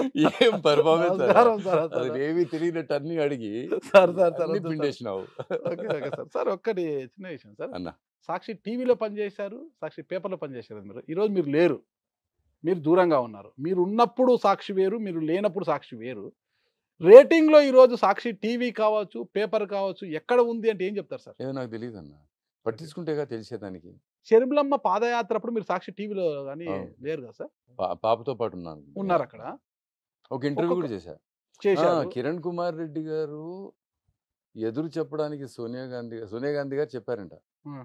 ఆయన వచ్చి ఇట్లా ఇందిరాగాంధీ కోసం ఫిల్మ్ చేశారని. ఆవిడ ఏదో ఇవ్వాలనుకుంది. ఆ టైంలో మా తల్లిగారు కూడా చనిపోయారు. సార్. సో చనిపోతే ఆవిడ రామ్కి ఏదైనా చేయాలి అని ఆ ఎమ్మెల్సీ ఏదో చెప్పినట్టున్నారు. బొత్స సత్యనారాయణ గారు పిసిసి ప్రెసిడెంట్ అనుకుంటా అప్పుడు. అవును, పిసిసి. ఉంటే కిరణ్ కుమార్ రెడ్డి అదేంటి మేడం, మొన్నే ఒక ఇంటర్వ్యూ చేసినాడు షర్మిలది, ఆ టీవీలో కూడా వేసినారు వాళ్ళు అని చెప్పి ఆయన కూడా చెప్పినట్ట. సో లేదు ఎందుకు కిరణ్ గారు మీ జూనియర్ కదా, మీకు అంత ర్యాపో లేదా? చాలా మంచి ర్యాప్ ఉంది. బాలకృష్ణ గారితో కూడా ఉంటుంది ఇప్పుడు. చాలా. అసలు మొన్న ఎప్పుడో ఎవరికో అన్న ఒక పేద పూజారికి వాళ్ళ క్యాన్సర్ హాస్పిటల్లో తల్లిగారి పేరుని పెట్టుకున్న బసవతారకమ్మ హాస్పిటల్లో ఏదో సర్జరీ చేస్తే వాళ్ళు ఏదైనా కొంచెం డిస్కౌంట్ కావాలి అని అడిగినారు. నాకేం శక్తి అయితే లేదు, ఇప్పుడు నేను సాక్షిలో లేను పోయి అడగడానికి, నాకేం రాజకీయ అది లేదు. సో బాలయ్య గారికి ఒక మెసేజ్ పెట్టాను నేను, అన్న ఇట్లా పేద పూజారి అంట అన్న అంటారు సార్, మీ జూనియర్ కదా. అదే అదే అని అందరినీ అన్న అంట. Okay okay sir. సో అని పెడితే మధ్యాహ్నం ఎప్పుడో పెట్టిన 7ంటికి ఫోన్ చేసినాడు. బాక్స్ ఏం మాట్లాడు, అది నీ హాస్పిటల్ కదా, డిస్కౌంట్ ఇచ్చినట్టే డిస్కషన్ ఏంటి అని నువ్వు నన్ను అన్న అంటే బ్రదర్ అను, బ్రదర్ నీకంటే చిన్నండి what are you talking, discount hospital అనేది వాట్ ఆర్ యూ టాకింగ్, నన్ను అడగాలను అన్న. అందరు గొప్పవాళ్ళు అన్న.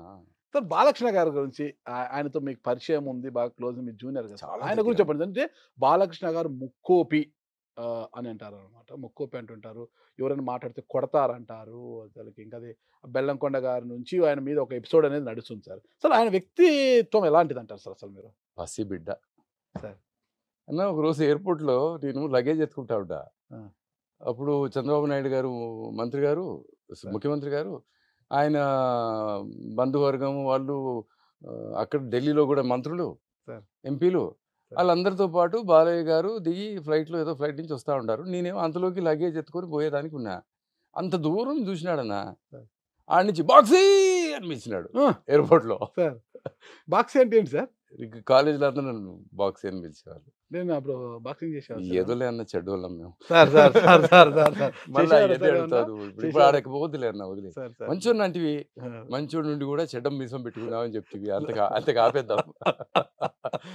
సో బాక్సీ అని చెప్పి వచ్చి దగ్గరికి అట్లా సింపుల్. అప్పుడు కూడా ఎవరో ఫోటో అడిగితే ఇట్లా అన్నాడు ఒకటి. అంటే ఇష్టం లేదు ఊరికే ఏంది ఫోటోలు తీసుకునేది.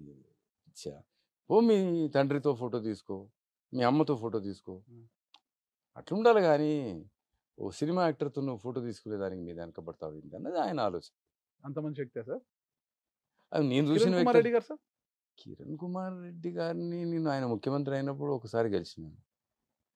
కలిసి నగినాడు. నగి బాక్సీ దీని తర్వాత లోయెస్ట్ ఎబ్ ఏంటంటే ఎక్స్ సీఎం అన్నాడు. అంటే నా జీవితంలో ఇది ఒక చాలా పెద్ద achievement.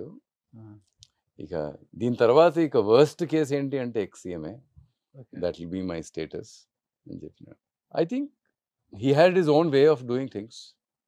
Small period of time ఏమో పార్టీ వదిలేసి వెళ్ళిపోయినాడు. అంత చేస్తే ఇప్పుడు జగన్మోహన్ రెడ్డి గారు ఇంత చేసి, రాజశేఖర రెడ్డి గారు అంత చేసిన తర్వాత అన్నాళ్ళు పార్టీలో ఉండి సోనియా గాంధీ గారితో ఏమీ ఇబ్బంది పెట్టుకోకుండా మిమ్మల్ని క్యాబినెట్ మినిస్టర్ చేస్తాం సెంటర్లో అని చెప్పితే, సరే అమ్మా కుదిరితే చేయండి అని వెయిట్ చేసి ఏ గొడవలకి పోని జగన్మోహన్ రెడ్డి ఓదార్పు యాత్రకి పోనివ్వకపోతే బయటకు పోయినాడన్న. పదవి ఇవ్వకపోతే బయటకు పోయిందిలే. సాయి ప్రతాప్ గారు కేవీపీ గారితో మీకు పరిచయం ఉందా సార్? ఎవరితో? సాయి ప్రతాప్ గారు కేవీపీ గారితో మీకు పరిచయం కేవీపీ గారితో పరిచయం. నేను అన్న రాజశేఖర్ అన్నతో పరిచయం ఉంటే కేవీపీ గారితో పరిచయం లేకుండా ఉండే అవకాశం లేదు. మరి ఈ రోజు కేవీపీ గారు జగన్ గారు వెంట లేరు అంటే ఏమంటారు సార్? ఏమో నేను ఆయన ఏమంత కలిసిందిలే. ఏదైనా పెళ్లిలో కనపడతాడన్నా అట్లా అట్లా ఒక చూసుకుంటాము. ఏమో వయసు కూడా అయిపోయిందన్న ఆయనకి. కానీ కాంగ్రెస్ పార్టీలో ఉన్నారు కదా. కాంగ్రెస్ పార్టీలో ఉన్న పిల్లలు బిజినెస్ చేస్తూ ఉంటారు. వాళ్ళందరికీ ఏమి ఇప్పుడు గొడవలకి పోయి చేసేది ఏముంది ఆయన. సాయి ప్రతాప్ గారు లేరంటే ఏమంటారు? మీకు సాయి ప్రతాప్ గారితో అంత సన్నిహితం? అంత పరిచయం లేదు నాకు సాయి ప్రతాప్. ఫైనల్గా ఒకటే సార్, అక్కడ ఎపిసోడ్లో కట్ చేశాను నేను. మీది లవ్ మ్యారేజ్ కదా సార్, మేడంని వెళ్ళి ప్రపోజ్ చేసామన్నారు మీరు. మీరు వెళ్ళి ప్రపోజ్ చేసిన వెంటనే సరే మీకంటే భయం లేదు, అప్పుడున్న పాష్ కల్చర్లో అడిగేశారు. మేడం ఏమన్నారు సార్? కుదరదని చెప్పా. అన్న తర్వాత ఏం చేశారు సార్? అన్న ప్రపోజ్ చేసిన తర్వాత ఎట్లా అన్న సార్ పోయి చెప్పాలి కదా. నేను మేడం కుదరదన్నారు. తర్వాత నేను బాగా చూసుకుంటా నిన్ను, నా సంగతి ఇది, నా తల్లి ఇది, నేను ఇది, నేను బాగా చూసుకుంటా అని చెప్పితే ఏదో ఒక వీక్ మూమెంట్ లో ఒప్పేసుకుంది. చిన్న పిల్ల 18.5 ఏళ్ళు ఆమెకి, నాకు 24.5 ఏళ్ళు. మీకు పాపం అనిపించలేదు సార్? పాపం అన్న ఇవాళ అనుకుంటా నేను. ఆ పాప ఇంకొంచెం పెద్దదైతే నన్ను చేసుకునేది కాదు. ఎందుకు సార్? బుద్ధి వచ్చి ఉండేది కదా. చిన్న పిల్ల తెలియదు. ఆ వయసులో కూడా మీసాలు ఇలా తిప్పి పెట్టారు అన్న ఎప్పుడు అంతే. ఓకే, తగ్గేదే లేదు. మీసం మొలిసిందే తప్పు అంతే. Okay sir. మరి మీ మామగారేమో ఆయన ఫారెస్ట్ ఆఫీసర్ అంటే కదా. ఆయనకు ఫోన్ చేసి ఆయనతో ఈ పాపని పెళ్లి చేసుకోవాలని, నాకు ప్యాక్ ఆడటం రాదు, నాకు గ్యాంబ్లింగ్ రాదు, మందు కొట్టడం రాదు, ఏం లేవు, అలవాటు లేవు. సో ఆ కాలనీలో ఆ పాప ఉంటుంది కదా, వాళ్ళ నాన్నగారు 2-3 ప్యాక్ ఆడేవారు. ఫర్నాండస్ అని ఒక బంగాలీ ఆయన, దయాల్ సింగ్ అని, ఈయన 4 ఆడేవాళ్ళు. నేను పోయి ప్యాక్ ఆడటం నేర్చుకుని వాళ్ళ దగ్గర ప్యాక్ ఆడేవాడిని, స్నేహం చేయడానికి. ఆయనతో స్నేహం చేయడానికి మరి కూతురుని అడగాలి కదా. ఠాకూర్ రాని అల్లుడు నాకెందుకు అనుకుంటాడని ఠాకూర్ చంద్రమౌళేశ్వర్ సింగ్ చౌహాన్ ఆయన. ఆయనతో ప్యాక్ ఆడేది. మెల్లగా ప్యాక్ నేర్చుకున్నా అన్న. నేర్చుకున్న తర్వాత మన దగ్గర ప్యాక్ గేమ్ అయిపోయినా కూడా సీక్వెన్స్ లో నుంచి కార్డులు తీసి బయట పారేసేవాడిని. ఎందుకు? ఆయన గెలవాలని. సో ఆయన్ని గెలిపించి ఆయన స్నేహితుడిని ఆయన. సో ఇప్పుడు బాగా కాన్ఫిడెన్స్ పెరిగింది, స్నేహం పెరిగింది అని చివరికి ఒకరోజు ఫోన్ చేసిన, అన్న మీ పాపని ఇట్లా నేను ఇష్టపడుతున్నా, ఆమె నన్ను ఇష్టపడుతుంది, మేము పెళ్లి చేసుకుంటాము అని చెప్పి. అప్పుడు దాకా ఏమో బాక్సీ ఆవో ఘర్కు ఆవో చాయ్ పీతే క్యా కుచ్ కరేంగే ఆవో అనే వాడు టక్కన అయిపోయినాడు అన్న. ఆ సైలెన్స్ భరించలేకుండా నిశ్శబ్దం ఎంత భయంకరంగా ఉందో అప్పుడు తెలిసింది. అప్పుడు ఆగింది. అమ్మ ముందే ఠాకూరు బందూకులు ఉంటే ఈ లొల్లి ఎందుకు రా వారికి అన్న సిచ్యువేషన్ లో ఒక్కటే మాట అన్నాడు, హమ్ ఠాకూరు సే హీ షాదీ కర్తే హై. వారు నా కొడుకు, ఇన్ని రోజులు ప్యాక్ ఆడి ఎన్ని డబ్బులు పోగొట్టుకొని ఇంత సేవ చేసి నీకు బియర్ బాటిల్ పక్కన పెట్టి ఏం తప్ప బయట చేసినావు అనుకున్నా గానీ ఆయన ఒప్పుకోలే. ఇంక అప్పటి నుంచి కూతుర్ని తన జీపులోని తీసుకుపోయేది, తన బండిలోని తెచ్చేది అయింది. అయినా కూడా మేనేజ్ చేసి ఒక రోజు దసరా నెక్స్ట్ డే ఆ పాపకి ఏమో స్కూల్ కాలేజ్ లేదు కానీ కాలేజ్ ఉందని అబద్ధం చెప్పి వాళ్ళ నాన్న కాలేజీలో దించినాడు. ఏమమ్మా ఎవరు లేరు కాలేజీలో అంటే నేను లైబ్రరీలో చదువుకుంటానని అబద్ధం చెప్పి ఆ టైంలో నేను పోయి ఎత్తుకెళ్ళి రాజశేఖర్ అన్న దగ్గరుండి ఆ పెళ్లి చేయించినాడు. నా పెళ్లి రాజశేఖర రెడ్డి గారు ఎత్తుకెళ్ళా సార్? ఇంటికాడనే ఉన్నాడు. ఆడగా గుడికి రాలేదు. ఏ గుడికి సార్? ఏ గుడికి వెళ్ళారు? గుడి మల్కాపూర్లో రామాలయం, వెంకటేశ్వర ఆలయం ఉంది, అక్కడ చేసుకున్నాను. మీరు వెళ్ళి రాజశేఖర రెడ్డి గారికి చెప్పారా? రాజశేఖర్కి ఆల్రెడీ ఇన్ఫార్మ్డ్, రిజిస్ట్రార్ ఆఫీస్కి ఆల్రెడీ ఇన్ఫార్మ్డ్, కాగితాలు రెడీ, అన్ని రెడీ అయిపోతున్నాయి, రకాల బ్యాక్గ్రౌండ్ వర్క్ అయిపోతుంది. మీ మామ బందుకు పట్టుకొని మీ వెంట తిరిగాడట కదా, కాలర్ పట్టుకున్నాడు అన్న. ఇంటికాడికి వచ్చి రాజశేఖర్ అన్న అక్కడే నిలబడినాడు. వచ్చి ఆయన ఊగిపోతా అన్నాడు కోపంతో. ఎట్లా అన్న, ఠాకూర్ చంద్రమౌళేశ్వర్ సింగ్ ద్వితీయ పుత్రిక ఠాకూర్ శారదా సింగ్ చౌహాన్ ఎత్తుకొచ్చినాం మనం. వాళ్ళకైతే గుర్రాలు ఉంటాయి, మరి గుర్రాలు కూడా లేవు. మొండి ధైర్యం ఏంటి సార్ అసలుకి? ఆయనతో బంధువులు ఉంటాయని తెలిసినా కూడా ఒకవేళ ప్రేమ పిచ్చిదా కాదన్న? ఏం బాగా చెప్తావు, ఎంతమంది పిల్లలు అట్లా చేస్తా ఉండలేదు. అట్లా వచ్చి ఆయన కాలర్ పట్టుకొని అంటే రాజశేఖర్ సంస్కారవంతంగా చెప్పిండు, కానీ అబ్బా ఆయన కోపం కానీ అని చెప్పినాడు. కూతురు ఆయనకు కూడా ఉంది కదా, ఎవరైనా చేస్తే ఏడ భరించేది. కాసేపటికి అప్పటి ప్రేమలు చాలా పవిత్రంగా ఉండేది సార్. ఇప్పుడు ప్రేమించడము ఎంత సులువైపోయిందో విడిపోవడం కూడా అంతే సులువైపోయింది సార్. ఇప్పుడు ఈ కల్చర్ ఏంటి సార్? కాలం ఎట్లా నిర్ణయిస్తుంది అన్న, మంచి ప్రేమ చెడ్డ ప్రేమ? మనిషి చెడ్డోడు అంతే. ఆడపిల్ల అయితే చెడ్డది కాదు కానీ మగాడైతే చెడ్డోడు. ఫైనల్ గా ఒకటే ప్రశ్న సార్, 2024 ఎన్నికలకు జగన్మోహన్ రెడ్డి గారి కోసం రామ్ సార్ పని చేస్తున్నారా? చేయను, సినిమా చేసుకుంటా. కారణం గెలుస్తున్నాడన్నా, ఇంకేముంది. అంతేనా సార్? సరే ఈ ఏడాది తెలంగాణలో జరగబోయే ఎన్నికలకు సంబంధించి మీ సోదరు శరీరంలమ్మ గారి వెంట నడుస్తున్నారా లేదా? లేదు, సినిమా చేసుకుంటా. సినిమా ఏంటి సార్? సినిమా సినిమా సినిమా అవతల సోదరుడు ఇతర సోదరి కష్టపడుతుంటే సినిమా ఏంటి సార్? అయిపోతారన్న, వాళ్ళే అయిపోతారు. వాళ్ళే వాళ్ళు అయిపోతారు. రాజశేఖర మీ రెడ్డి పిల్లలు. పబ్లిసిటీ మీ యాడ్స్ ఏం అంత లేకుండా. పెంట ఏం అవసరమే లేదు. రాజశేఖర రెడ్డి పిల్లలు అన్న వాళ్ళు. ఇప్పటికీ फोड़ के रख देंगे ये दुनिया ये हस्ती कुछ भी बीच में आ అంతే. जाएगा. ఇప్పుడు బాబు గారు పవన్ కళ్యాణ్ బీజేపీ 3 ఏకమవుతున్నాయి కదా సార్? కావాలన్నా ఆ. 3 జడగట్టాలంటే 3 కావాలి కదన్న. అంతే అంతే. కానీ తల మాత్రం జగన్ రెడ్డిదే. అంతే. Super sir. తిప్పండి మీసం సార్. తీపిరా సార్. వద్దులేరా, కండలు చూపిస్తాను. కండలు చూస్తారు sir. Okay, thank you sir. మిమ్మల్ని Thank you. ఎక్కువసేపు నేను విసిగించదలుచుకోలేదు. అయ్యయ్యో, గాడ్ బ్లెస్ యూ లేదు అన్న. సార్. నువ్వు చాలా బాగా మాట్లాడినావు, మంచి సార్, విషయాలు అడిగినావు, సార్, సార్, ఇబ్బందికరమైన విషయాలు అడగల, సమాజానికి పనికొచ్చే విషయాలే అడిగినావు. సార్, సార్, నన్ను చూసి నువ్వు అడిగిన దానికి నేను చెప్పిన దానికి సార్, ఎవరికైనా నలుగురికి పనికొచ్చే విషయాలుంటే సార్, సార్, వాళ్ళ జీవితాలు బాగుపడితే సార్. సుమన్ టీవీ నడుపుతున్న సుమన్ అన్నకి, సార్. నాగరాజ్ అన్నకి sir. Thank you very much. Very sir, kind. Thank you sir. And all of you చక్కని అవకాశం who నాకు అందించినందుకు కూడా నేను ధన్యవాదాలు తెలుసుకుంటాను. Thank you sir. నమస్తే లవ్ యూ సార్. అన్న. బాయ్ అన్న. Bye. Thank you. Thank you.